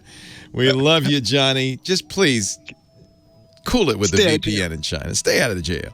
8888 Ask Leo. More calls right after this. Yeah, I'm always a little nervous. I told Andrew, one of our sales guys, going to China with his daughter, who's a skateboarder. He's going to like the national or the internationals or something. And he said, "What VPN should I use?" And I said, "Well, you're a guest in the country. Don't use a VPN." I don't know. I guess you can. I use Hotspot Shield. Yeah, they're very good. Yeah, very popular. And I love it. I have it on my phone and and actually, I think that's one of the reasons why I wasn't able to get video a couple weeks ago because I had it turned on. Today I have it turned off. Yeah, and that's why the internet was kind of cutting in and out because I think it was sucking up too much bandwidth. Right. So anyway, I didn't get into mention my website or my. That's all right. It was a good subject. It doesn't have to always have an app and a website. It can be any topic you wish to discuss. Very good. I'm just trying to get people to get out there, see the world. See the world. I love traveling. Faster. I love it. I just love it. I can't get enough of it.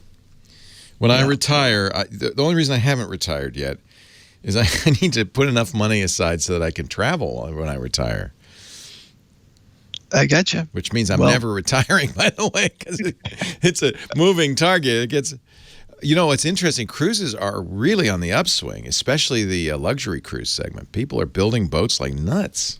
For sure. They're crazy. That's one of the things I want to do. I wanted to retire on like a seaboard ship and just travel around the world. And if I had enough money, I would have put my dad on a ship, although I just think broke because he'd be going to the casino. It'd have to be one without a casino.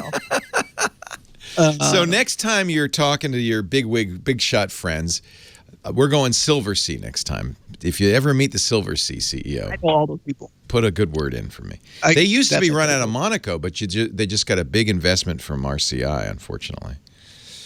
RCI, Royal Caribbean. Okay, I'm not a Royal Caribbean fan, but that's only of their big ships. So maybe they're all owned by somebody. Seabourn's owned by Carnival. Regent is owned by Norwegian. And now 60%. RCI and Carnival are the big ones. Yeah. I was supposed to be on the largest ship in the world in a couple weeks. It's the RCI. I know. We were on the Anthem of the Seas a couple of years ago. It's the Harmony of the Seas, I think is what the new one is. God, they're too big for me. I like a littler. I like a middle size. I like 600, 700 people. That's good.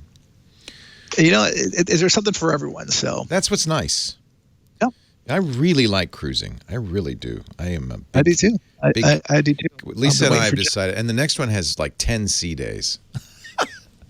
That's a lot. Well, we're bringing games, and I booked us a cabin that's near the library. There's like on the Silver Sea Spirit at the top. There's a library. They call it a bar with a view and stuff. And I booked a cabin right next to it, so we can kind of live. Should be quiet, or apparently nobody's ever there. Or a short walk to the booth. Because it's the 11th, it's the top deck. Nobody ever goes there. So you got kind of this private library that's all yours. Right. And they put food up there. They put booze at night. I would love to be on that one with you. Come with us. Can we broadcast from there? I could probably get them to do a broadcast. Let me send you the trip we're going on. It's next October, late October. Yeah, I'd be like, hey. 10 days, we're going to the Holy Land. We're going to Jerusalem. Don't you want to see Jerusalem? I've seen it, but I'd love to see it again. I know Natalie and Jack would. Natalie's been there too. Oh, damn you. Where haven't you been that you want to go? A lot of places. I've never been to Petra, where you're going to on that. We're going to Petra. I'm so excited. I'm so excited. Good. Right, well, let me send you the cruise number, and you can talk to your Silver Sea, get a freebie on there. It's almost booked. I had to book it. Then that would be a problem. Jane said there's only 3 cabins left. That's not going to happen. A year out. They won't do that. Thank you, Johnny. Take care. Leo Laporte, the tech guy. 8888 Ask Leo. Johnny Jet, our travel guru, is at johnnyjet.com. That's his website. He's got great articles there, free travel newsletters. You can also follow him on Twitter at JohnnyJet or Instagram. He's got great pictures on Instagram, too. Sam, Chatsworth, California. Leo Laporte, the tech guy. Hi, Sam. Hi, Leo. How are you, sir? I am well. How are you? I'm good. I always enjoy listening to you, Leo. I have a question. I'm using an old desktop. I have a small business that I run. So what I learned from listening to you that you always recommended the one that if you're going to replace it, it should have an SSD. Yes. And I've been chasing those down, and finally the price came down to the point that I can afford. Yes, they've really gotten affordable. Yes. So I have 2 that I'm comparing with. One of them is a Dell. One of them is Lenovo. Do you have preference?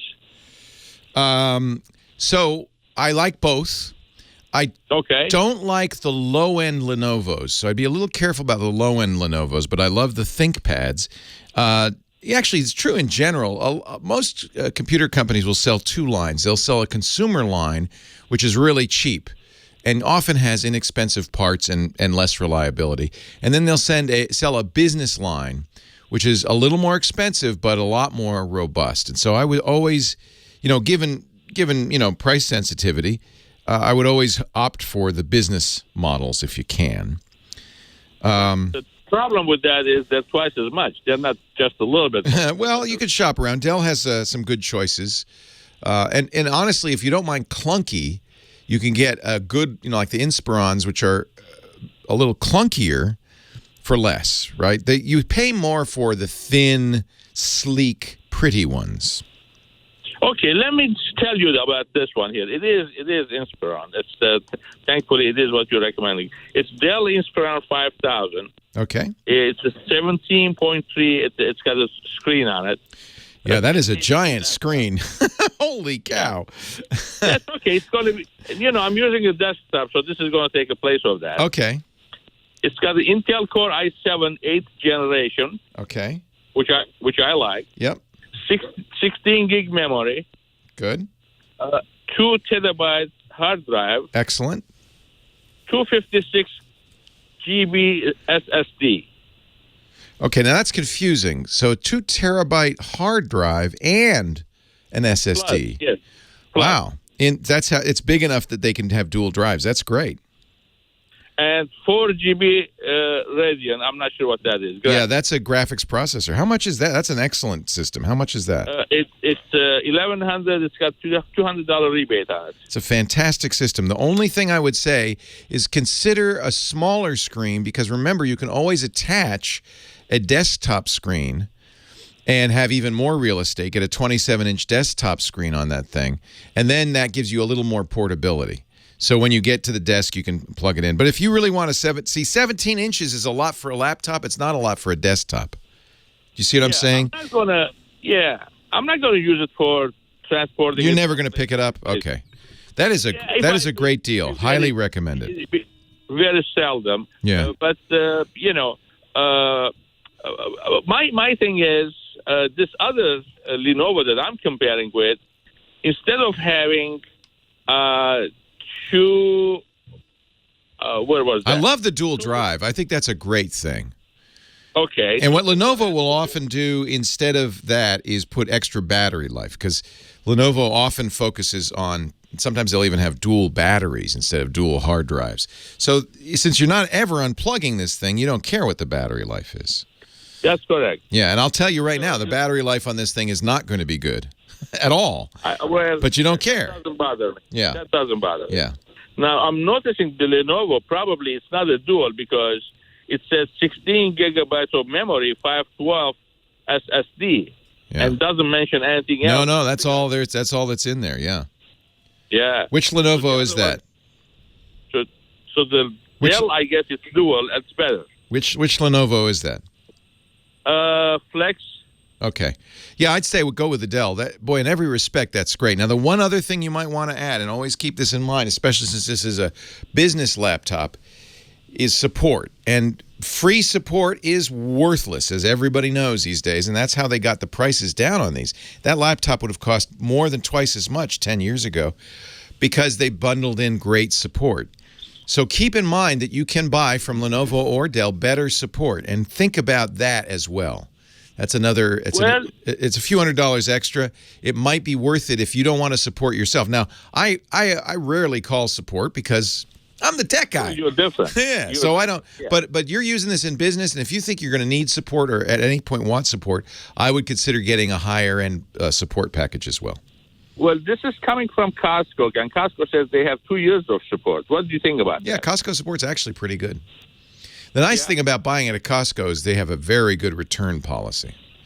So they have it for, I think it's for 3 months. Yeah, so if you really, if you are in any doubt, buying it at Costco means, you know, you could try it for a few months and see if you like it and return it at no cost. Now, when you tell me that, that tells me it's not the latest Inspiron. Costco, the big box stores tend to sell slightly older models. Dell will sell the newer models on their site and give the big box stores older models or slightly modified models. That is a tank. That thing is a tank, and it's a great price for a lot of hardware. You're getting a graphics processor as well. That's great.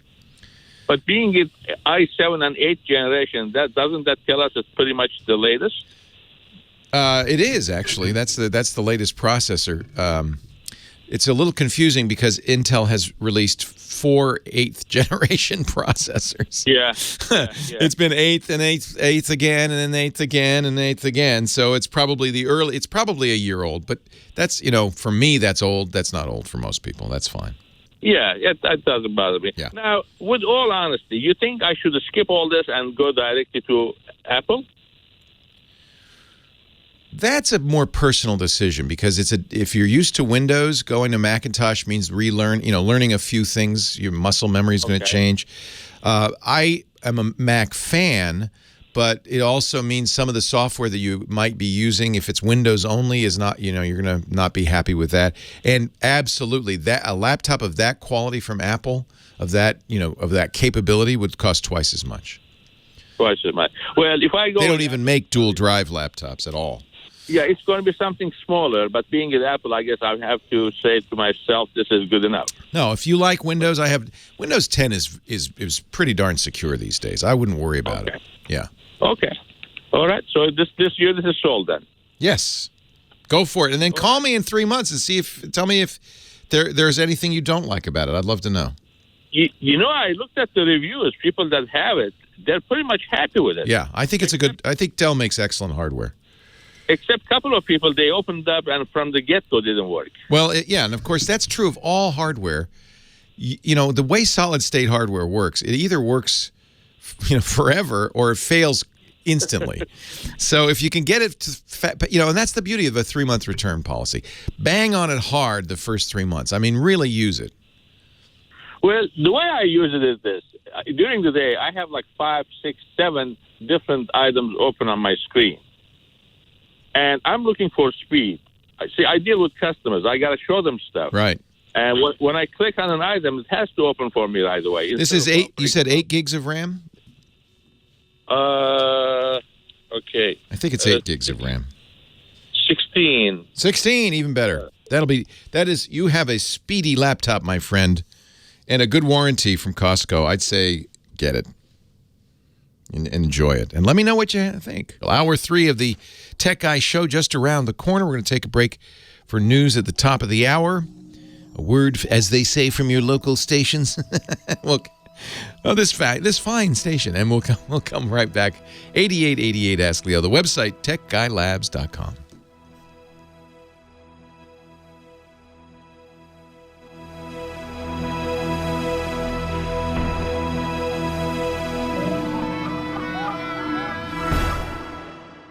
Our show today brought to you by, I'm excited about this, Prylock. I have to tell you about Prylock. It's a new company, relatively new, with some amazing technology that I think every business needs to know about. 91% of all successful hacks start with a phishing email. Social engineering, candy drops, or another vulnerability. Your business is at risk, and your employees are the weak link. You might have a great IT setup, as we do, great security, but the problem is your employees are nice people, and often they're going to fall. They're going to fall for these plots and ploys. Hackers are very good at manipulation. That's why you need to know about Prylock Security. They offer a best-of-breed security training platform that will teach your employees what not to do, and not just in a set of rules, but experientially. Really great.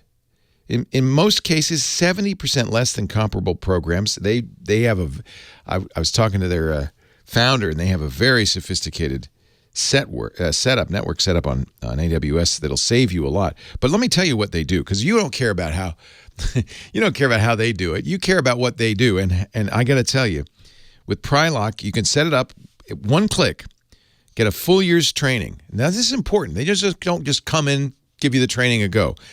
And it's great for businesses of 50 to 50,000. You don't need an IT professional. You get the training, which includes, by the way, a hacker coming in and showing you how they work. This is all on screen. I don't actually come into your business, don't worry.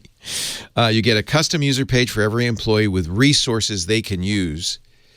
But then the security awareness training is fun. It, of course, has a 10-question final assessment for compliance mandates. So it will fit any compliance mandates you have. But then they do something amazing. They schedule and run 24 automatic random phishing tests throughout the year. So your employees will learn how to build phishing emails so they understand how they work, but then they're going to get them. And if they fall for them, you get enrolled in videos. If like you fell for it, and of course you get an email with admins and get emails with all sorts of report analytics in real time. It is incredible. They offer 1-year security programs for companies as small as 25 employees for $395.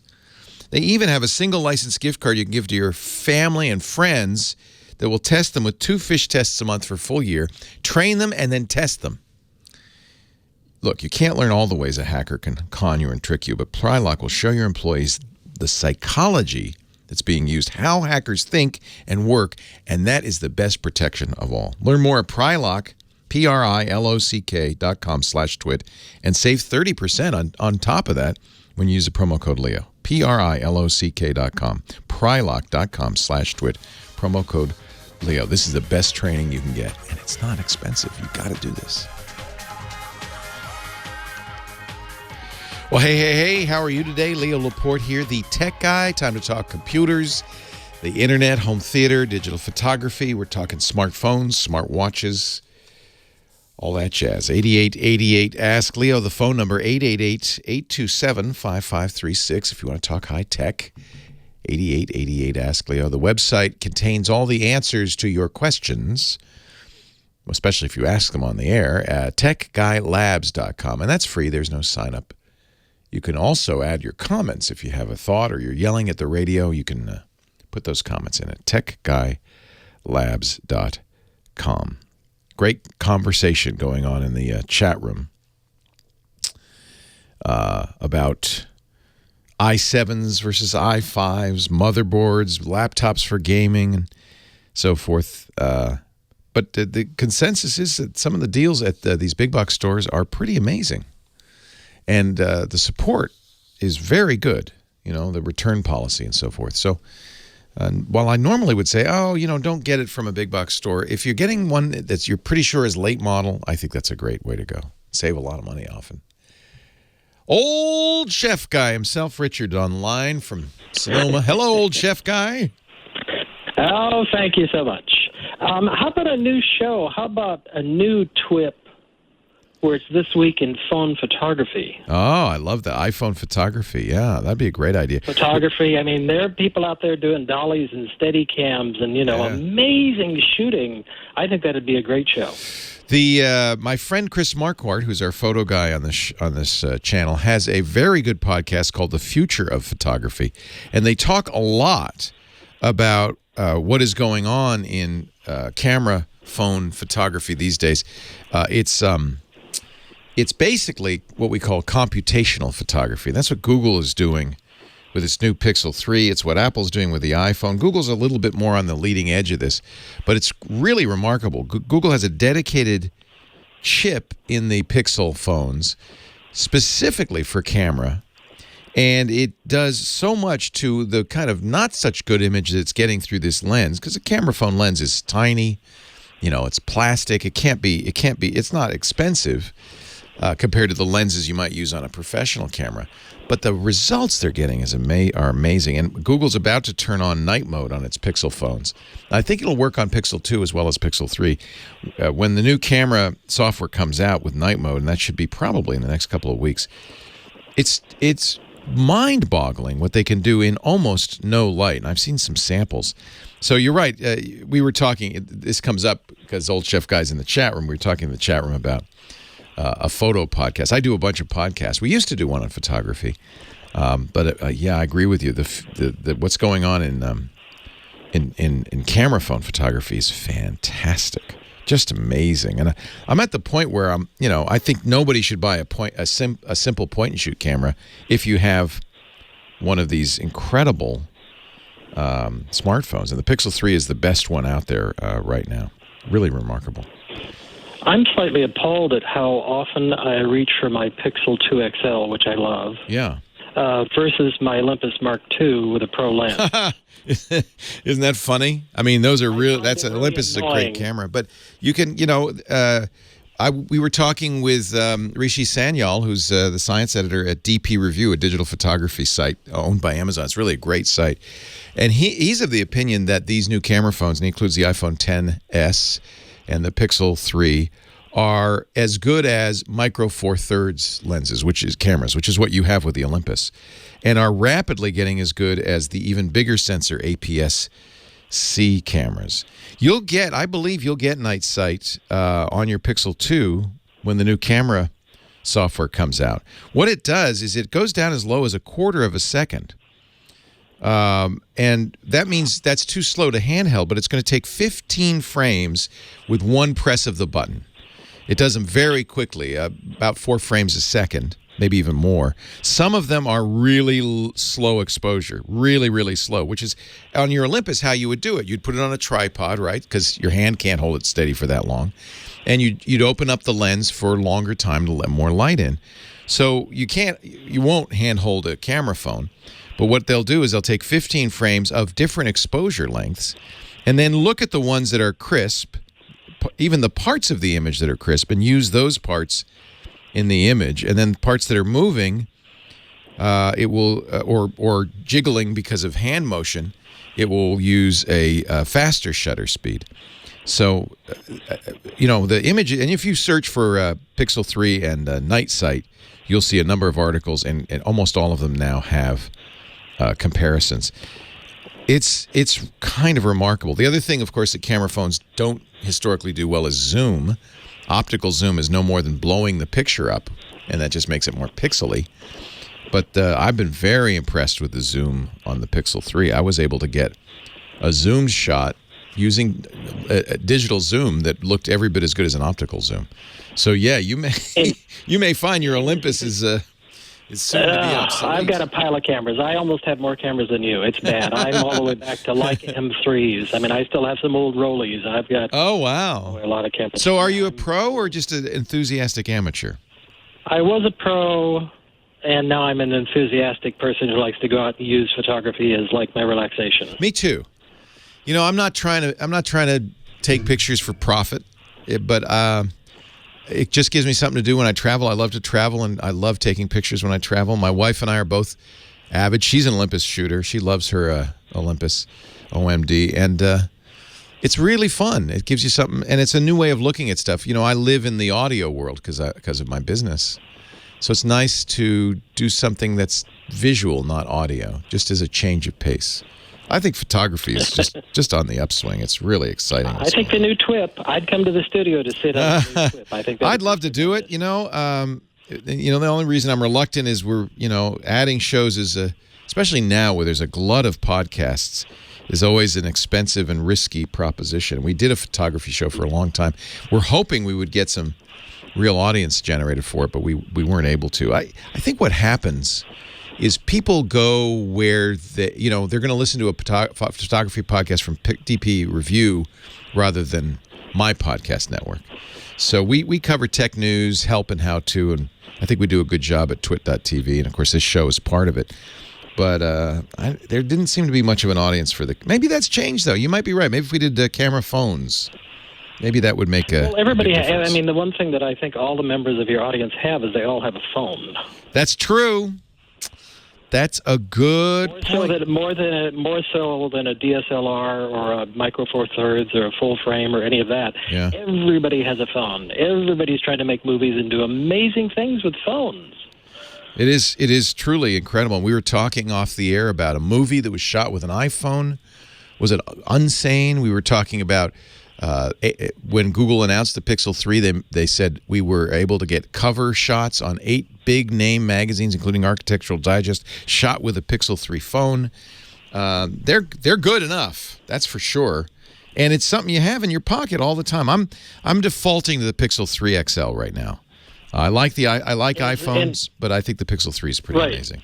And is the Pixel 3 XL worth the jump from the Pixel 2 XL? Well, if photography is what you care about, maybe. Although I'm really gratified that Google has decided to put a lot of these features into the Pixel 2.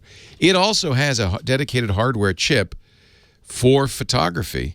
So things like Night Sight will be ported down. So you'll get updated camera software that will do much of what they're doing now in the Pixel 3. I don't know. That's a good question.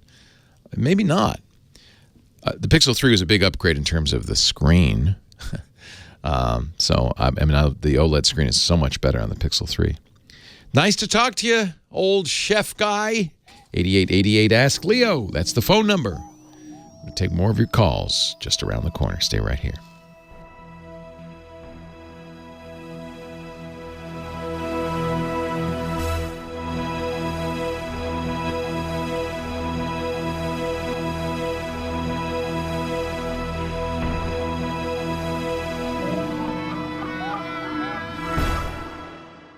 Leo Laporte, let go my airplane?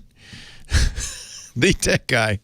Thanks to Michael Cozio, our musical director. He is the best, spinning the bumper music for us. Phone number 8888 Ask Leo. Lots of calls today. Let's go to Barstow, California. Say hi to Mike. Hi, Mike. Hi, Mike. No, you're Mike. I'm Leo. Hi to Mike. What can I do for you? I'm looking for a solution. I have a device that uses both Android and iOS applications for everything but one application.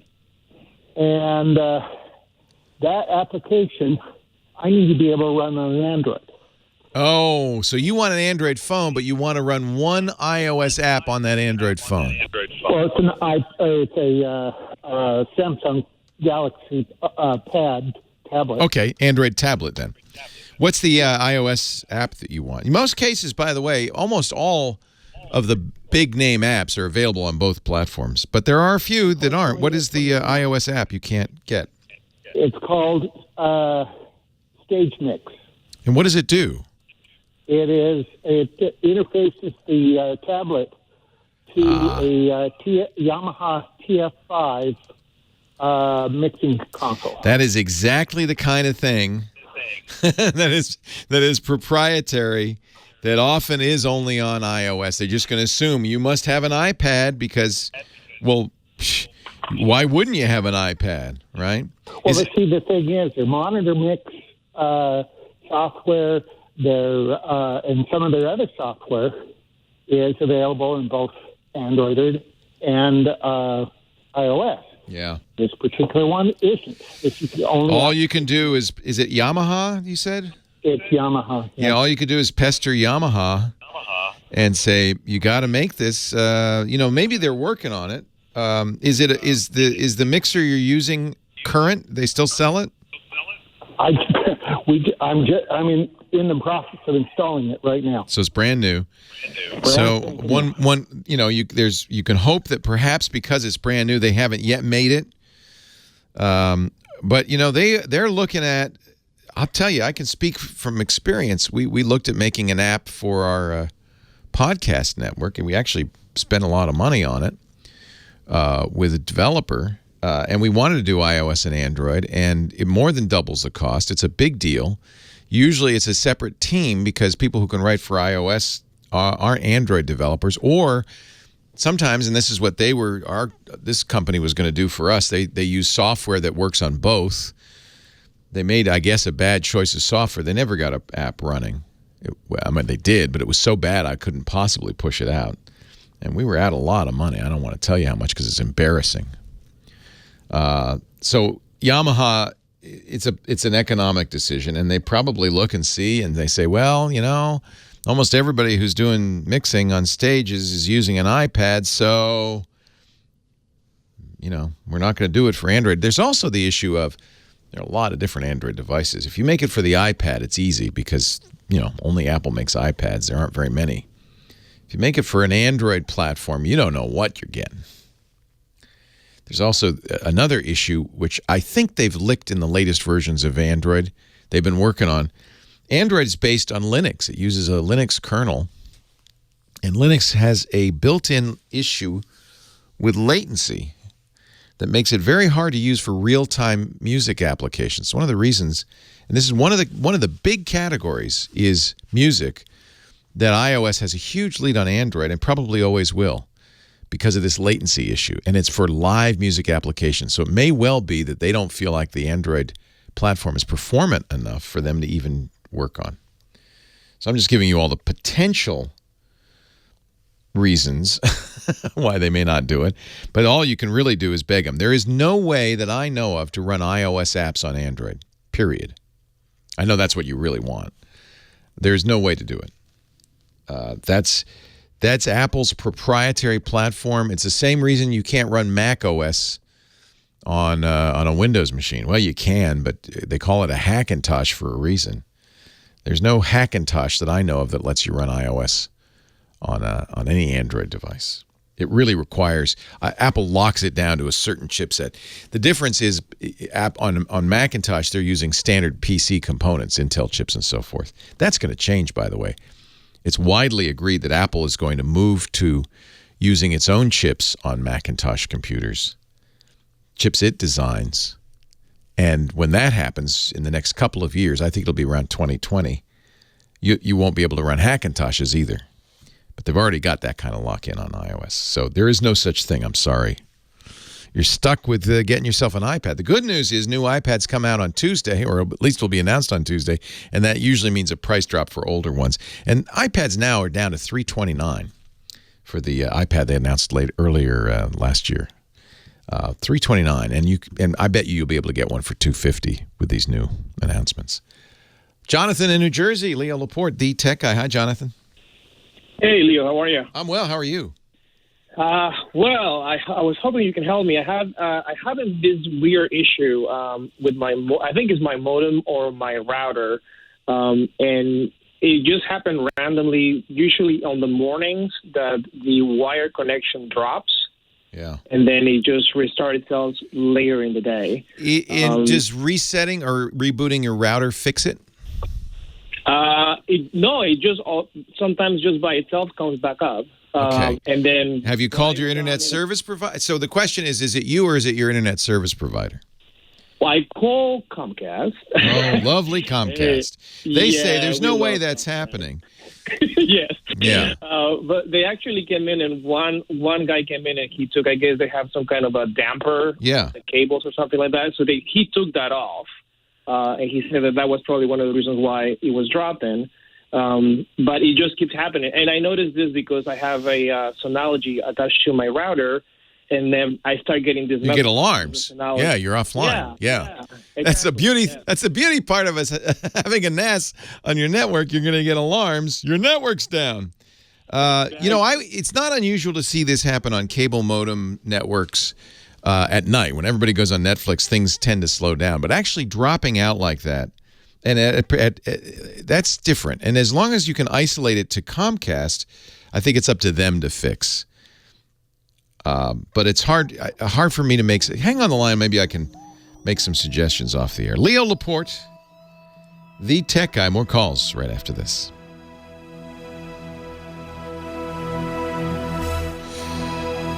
So the Comcast guy felt pretty confident it was them, right? Yeah. So like I said, he took the diffuser off, and everything was working fine. But one of the things that we actually end up doing is because I have a modem for the phone service only, and I have the modem for the for the connected. Ah, you're using Comcast phone service too. Yeah. Yeah. Normally they do a dual system where one modem does both. Oh, okay. That's interesting. But you do have separate cable modems for phone for data. Yeah, and that's how I had it set up in the past. And then I actually ended up buying because they were renting me the voice modem. You bought it yourself. Yeah. And then I ended up buying it, right? And now, ever since I bought it, it's just acting out that way. So the tech, if there were a compatibility issue, the tech should have said that and noted it. But that could be. So this started when you put that voice modem, your own voice modem on there. Yeah, but it's interesting because I have the plumes because thanks for the suggestion. Yeah. I actually ended up getting to the plume. Good. And I have my plume connected to the voice modem, and my Wi-Fi never goes down. But then my actual modem that is connected to the router, that's the one that is. Are you using Comcast's cable modem for data, or are you using your own? I'm using my own. Yeah. And what kind is it? An Aris? It's a Motorola Surfboard. Surfboard, yeah. Yeah. And it's old, so I don't know if it had something to do with it. Yeah, they're cheap. They're under $100. Yeah. You might want to look at getting a DOCSIS 3 or 3. Even now you can get 3.1. Comcast isn't offering it yet, but when they do, it'd be nice to have that. Get the latest cable modem. Go to thewirecutter.com and they'll recommend cable modems for you. I think they're now recommending a Netgear. But make sure it's compatible. Comcast has a list. Maybe it's just that. It may be the modem itself is flaky. It may be an interference issue. One way to test this, and I know you don't want to do this, but one way to test this would be to disconnect the voice modem and see if the same thing's happening. Okay. Yeah, I'll give it a try. I mean, we don't get any calls besides. Okay, if you don't get any calls, just disconnect one of them and just see if the same. Does it happen consistently every single morning, or? No, it's random, and again, it's just because I noticed because I get the alarm from Synology. The plumes also will give you that, and but that's what. And I was getting those initially, and then when I end up plugging the plume to just a regular voice modem, is working fine. I never get a connection drop with the Wi-Fi, but it's with the other modem that I'm getting the issue. So.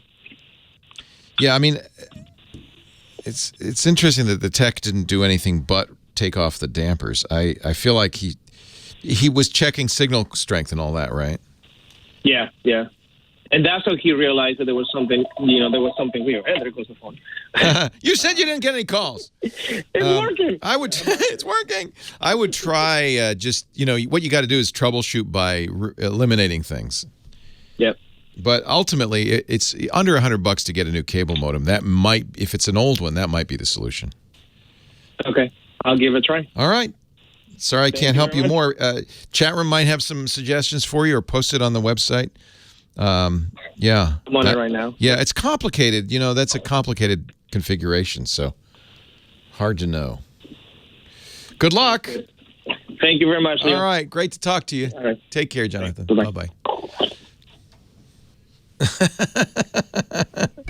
I happen to like my automobile. 8888, ask Leo.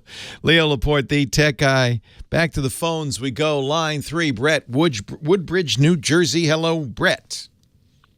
Hello, Leo. I'm calling about my sister's iMac desktop because I updated her software and ever since her OS. And ever since I did that, Now it just freezes up. Oh, no. Is she yelling at you? Log in. Saying, what did you do to my computer, Brett?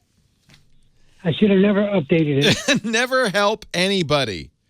Sometimes we'll have geeks come in here wearing a T-shirt saying, no, I will not fix your computer. Because it's just a recipe for disaster. Even if everything goes well, you don't get that much gratitude, and they're going to call you in a day or two if something goes wrong. You're now responsible. It's like saving somebody's life. You're now responsible for them. What would happen? Okay, you updated it to Mojave, the latest version of Mac OS. Is that what you did? Yeah, but then the OS before that did the same thing, but the one before that, it never happened. It's only so here's my almost, I bet you this is it. And it's because she's able to log in, right? But then it freezes up. No, it freezes at the login screen. And at the login screen. Yeah. Yeah. So I would suggest unplugging any USB devices on that thing except for the keyboard and mouse. And just see if then she can log in. I've seen this. The keyboard and mouse.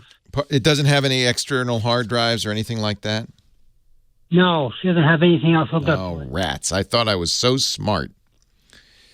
All right. Because I've seen that happen with Macs and PCs, but it seems like a little more often now with the latest Mac OS that when it boots up, it's looking at all the hard drives, and it can actually hang on the login screen as it's trying to get all the hard drives to say hello. But you don't have multiple hard drives. You're sure there's nothing else plugged in there but a keyboard and mouse?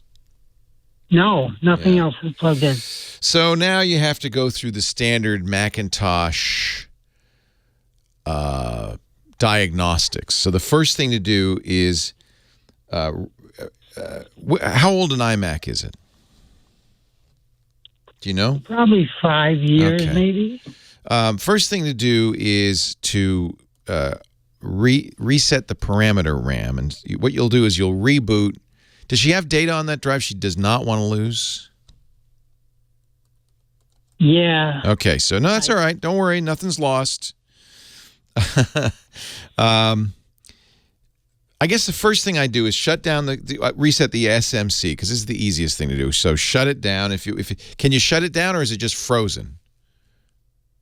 What do you mean, shut it down when? Can you? Well, you're sitting at the login screen. Do you have any ability to shut it down, or is it just completely hung? No, I'm not in front of the computer now. Why? You want me to go in front of No, not while we're on the radio. It takes too long. But I'm going to give you a list of things to try. One thing is, if it won't, by the way, if you can't use the mouse to shut it down, then just press and hold the on-off button until it shuts itself off. Unplug the power cord. Wait a while. What you're doing here is resetting the SMC. And by the way, the system management controller, this reset is different on every kind of Mac. On most iMacs, this is how you do it. It's a little weird. Unplug the power cord, wait 15 seconds. Then you attach the power cord, wait 5 seconds, then you turn on the computer. That's not going to fix it, but this is just one thing to try. The other one is shut it down. If that doesn't work, shut it down and hold Command, Option, P, and R. That's 4 keys all at the same time. Command, Option, Command's the funny fan key. P and R, hold that down. And you're going to hear the bong, hear it a couple of times, and then let go. And what you're doing there is clearing the parameter RAM that stores information about the hardware. These are two different things that every Mac user is familiar with and has probably tried. They sometimes work. Sometimes not. The next step would be to turn the computer all the way off again for the third time, and then hold Command R when you're rebooting it. That's the reset key, and it'll allow you to reinstall the operating system. Maybe it just didn't install properly. So it'll bring you to a screen that says, don't erase the drive. She's got data on there, but it'll say, install Mac OS X Mojave, and go through that process. If none of that works, the good news is there's an Apple Store in Edison. And I think It might be appropriate to take it down there. They're pretty good about at least walking through some of these steps. They'd probably do at least those 3 things, and then if not, they may identify another problem, and then she might have a repair bill. But usually they'll at least try a few of those things. Chat room is also saying might not be a bad idea to boot to safe mode, which is this is the 4th thing. Shut it all the way down again. Press and hold the shift key and turn it on, and keep holding it till it boots up. That is a safe mode boot that will not install a lot of drivers and stuff. If it turns out that some of the things on her machine are incompatible with the new operating system, that would be a very good way to turn those off. And if it starts up then you got to figure out what the compatibility is, because you don't want to. She doesn't want to have to do that every single time. Wow, it's complicated, isn't it? But give those things a try, and then from now on, get that T-shirt that says, "No, I will not fix your computer." Wyatt, Muncie Valley, Pennsylvania. Hello, Wyatt. Hi, how are you today? Marvy, how are you? I am well, thank you. So I have I do a little, like Monday night Facebook Live thing, and I have a number of people following me. What do you talk about? Well, I do a ministry outreach that used to be all CDs going out all over the country to truck drivers, and now that CDs aren't in trucks very much anymore, I'm trying to stay relevant and, What a great idea. Folks. Yeah, you should have a Monday night fellowship over Facebook Live.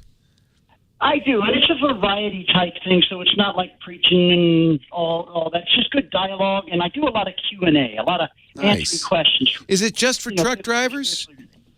No, by no stretch of imagination. That's just what it started out to be 15 years ago, and just call it Highways and Byways, not very imaginative. So it's facebook.com/highways and byways. Is that where it is? Right. Well, what can I do to help you? What a great idea. I love this. Well, thank you very much. Well, here's what's going on. I'm limited tech-wise, but I'm working at it, and I've moved up over the years, and trying to keep up with things. So now I'm doing this Facebook Live, and I'd really like to put some video clips in. Yeah.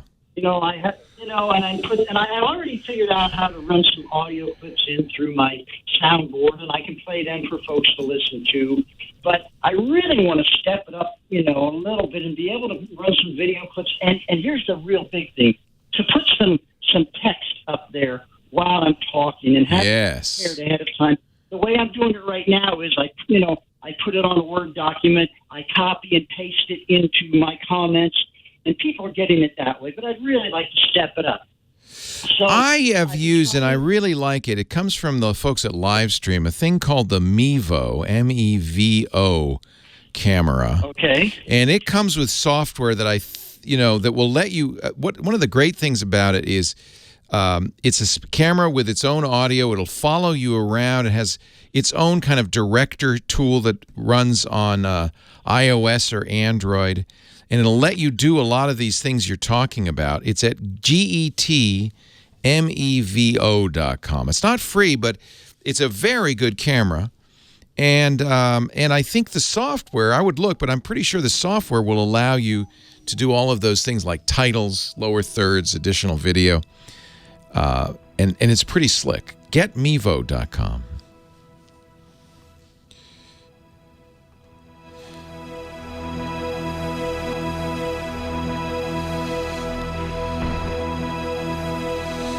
There is other third-party software I have not tried that supposedly will, let you roll in video and stuff like that. Chat room, any suggestions? I'm not. The Mevo stuff is great for live video, but you can't add graphics. You can, by the way, do more than Facebook Live. You could do other platforms like Livestream and Vimeo. YouTube Live. That's pretty cool.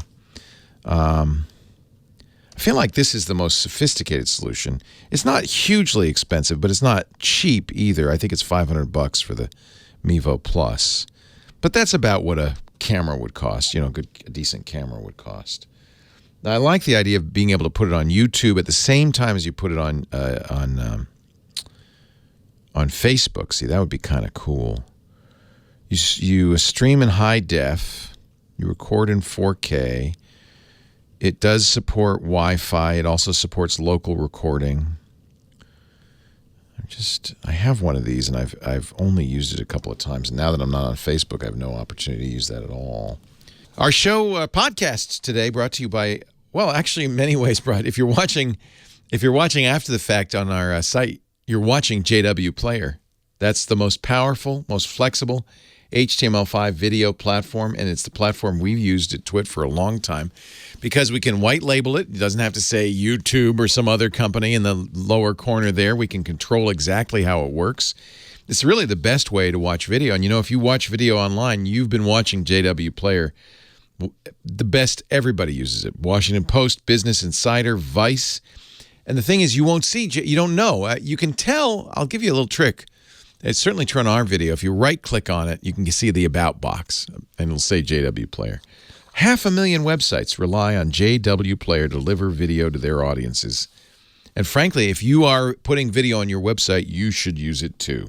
Whether you're a small business that wants your own branding, not YouTube's branding on it, to a big publisher and you want to maximize your video ad fill rates and your CPMs, JW Player has a solution for every business.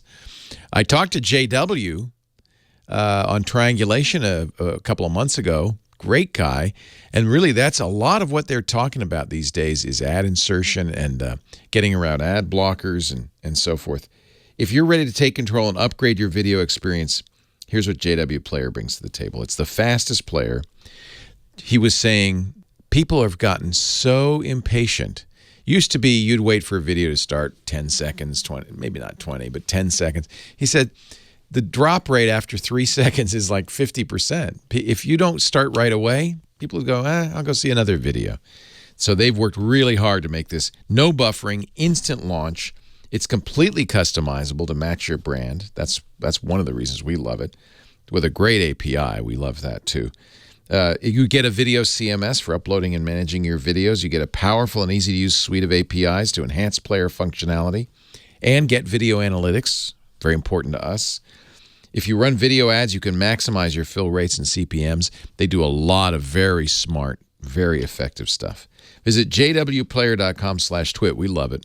Use the code TWIT at checkout. 50% off. Wait a minute. Am I reading that right?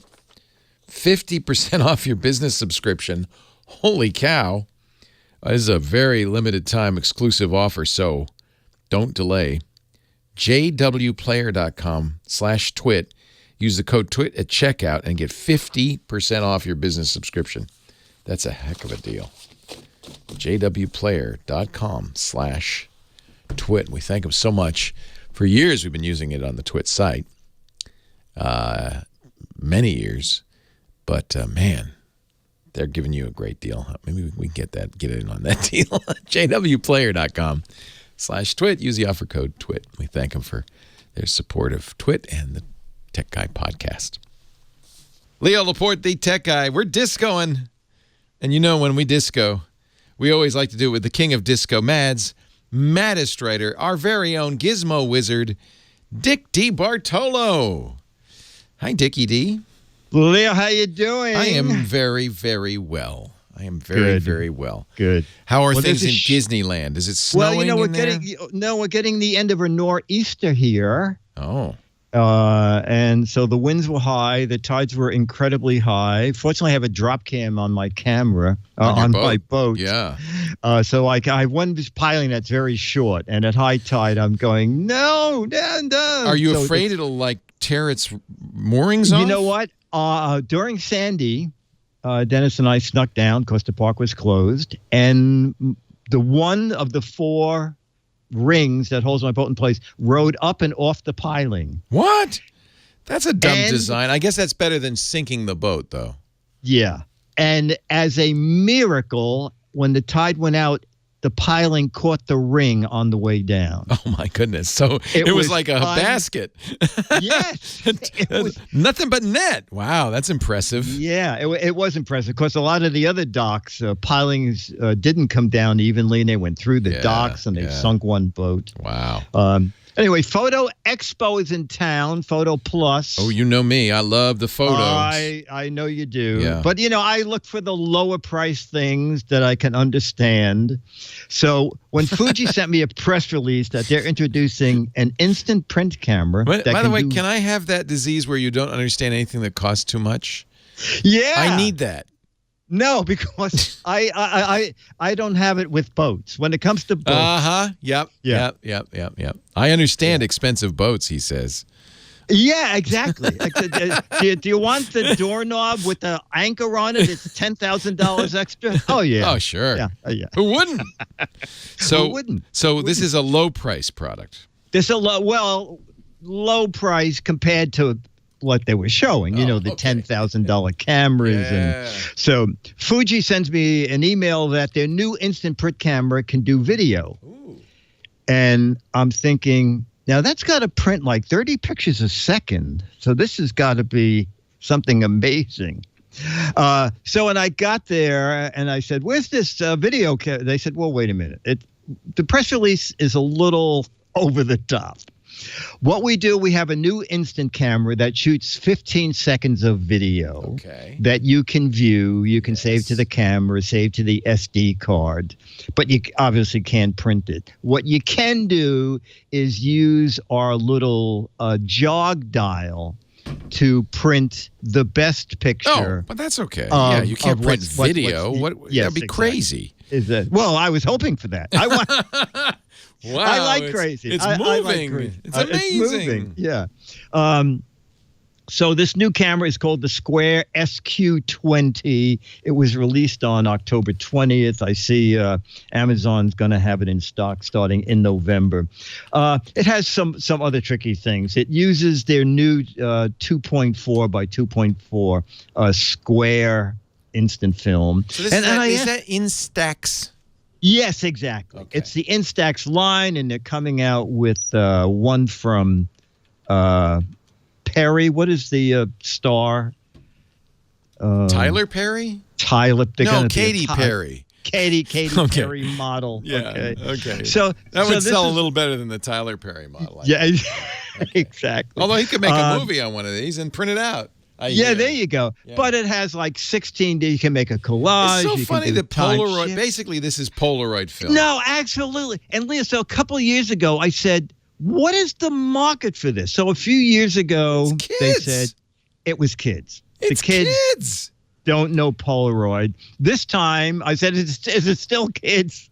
And they said, well, it's people who want instant pictures at like weddings, at parties, at office events. It's a way to print those.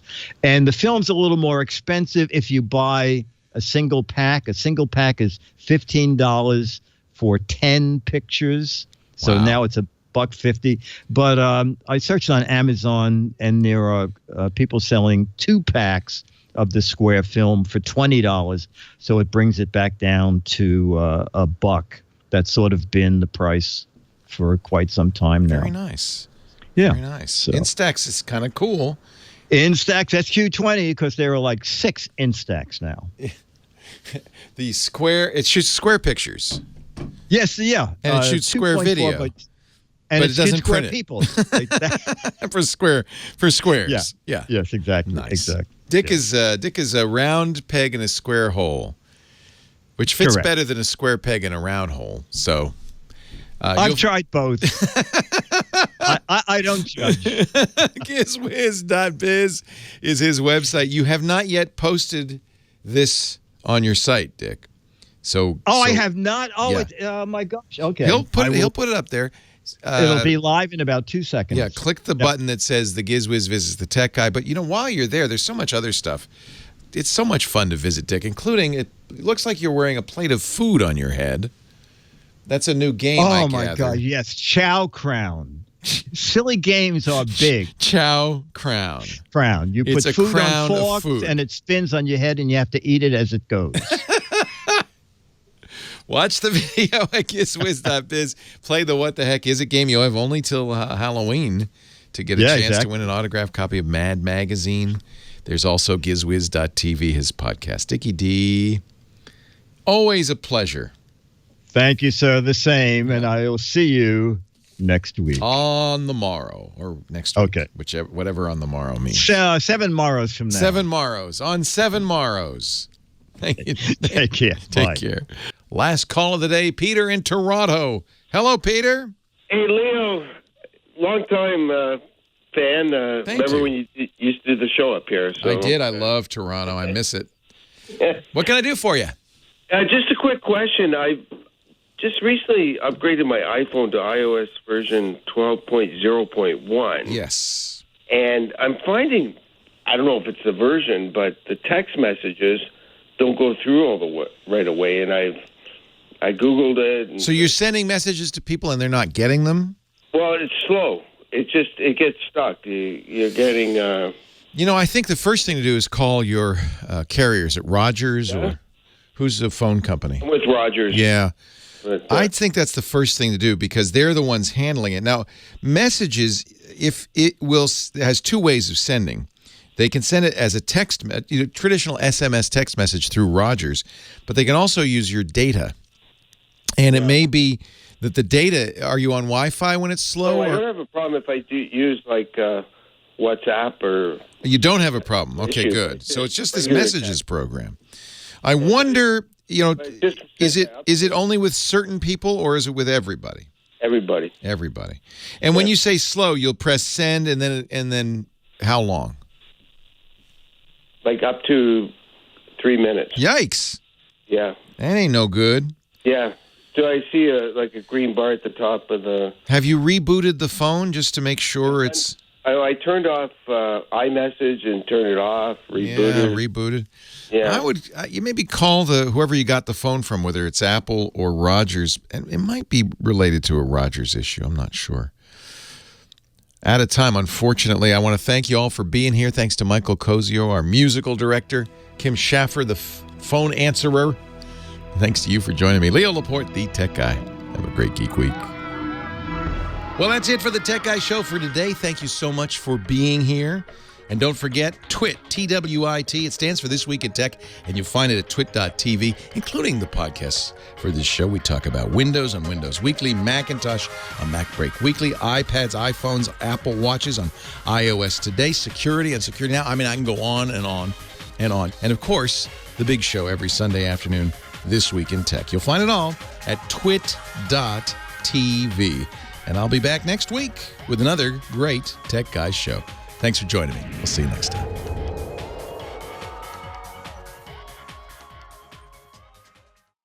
Yeah, I wonder. Lisa and I have been seeing delayed messages on T-Mobile. Scooter X is saying AT&T is famous for this. So I'm wondering. I upgraded recently. Yeah, I'm wondering. But you didn't have this problem before you went to iOS 12. Never. It just when I went to iOS 12. So. And you have turned the phone all the way off and on again. Sure. Yeah, I've rebooted. Lately, on all my phones, I've had to reboot frequently, and I feel like there are issues with these phones. Okay. Yeah, I'm looking in the chat room and seeing if anybody has any suggestions. It seems like. I have to say, it feels like this has been happening with phone systems lately. Yeah. And I don't know if it's iOS 12. I feel like it was happening even before iOS 12, but maybe there is an issue with iOS 12. Yeah, but at the top, I'd never even seen it before, but there's a bar that says sending. Sending, like when you send an email or something. Yeah. And it's trying to send. It's trying to send. Yeah. Eventually it does. If you're sending in most cases to people with iPhones? Yes. So then that's using data. It's not using SMS when you send to an iPhone. Oh, no. Well, it's mainly, this is, I've seen it with With Android users. Android. Okay, so if it's Android, then it is Rogers. It's SMS. Yeah. So, because it can't use messages, obviously, to send to Android. There is no messages. So it uses SMS. It doesn't use data. So that means the Rogers network may be slow to respond. And it may also be, is it the same wherever you are, or is it worse in some areas? It has nothing to do with signal strength or anything. Okay. Yeah, I think this is. I don't think this is an issue with iOS. I think it's an issue with Rogers. Okay, well, I'll call them. Good luck. Yeah, good luck. I know. That show I did was with Rogers. Yeah, I know you. Yeah. Oh boy. A long time ago. I enjoyed watching them. I miss it. They finally took it off, which is actually good because we haven't made a show in 10 years. And then we're still showing 10-year-old shows. Amber MacArthur there was a show that kept getting aired in reruns, and I'd hear from people. Amber MacArthur would say, Leo, I found the greatest news site. It's called YouTube.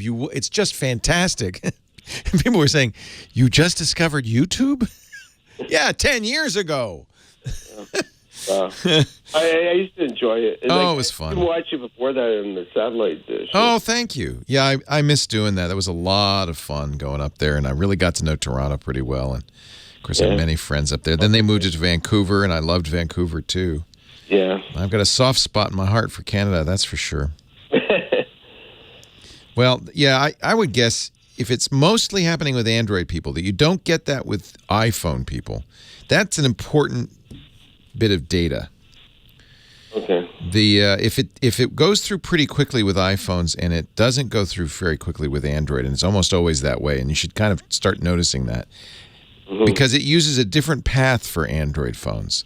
It's using Rogers network for other iPhones. It uses the data. It either uses cellular data or Wi-Fi data.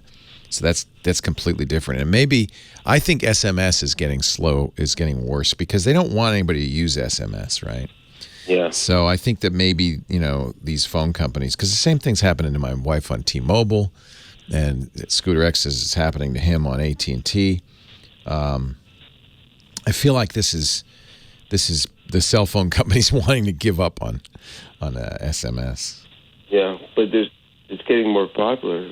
Well, more people are texting, but now they're not texting with this SMS network goes over the phone, over the voice network. It's really crappy. They want to move everything to LTE and data, and it'll be much more reliable. And I bet you that's the process right now. That's where I heard about like WhatsApp and stuff. Yeah, WhatsApp. You don't have any problem with it, right? It goes right through. Yeah. Yeah, that's data. Yeah. And so that's good. I mean, but not everybody uses WhatsApp, unfortunately. Yeah. Got to get everybody to use WhatsApp, and then everything will be fine. No, but it was funny because I just heard it. I'm old school. I go, okay, I'll just get my phone and start texting. But then my niece goes, I talked to my friends in Europe. Everything. Try this WhatsApp. Yeah, they really love it in Europe. It's very popular. Yeah. Because it's for historic reasons, SMS was very, very expensive. Mm-hmm. And so... well, even up here now, we don't get unlimited plans. Oh, you don't?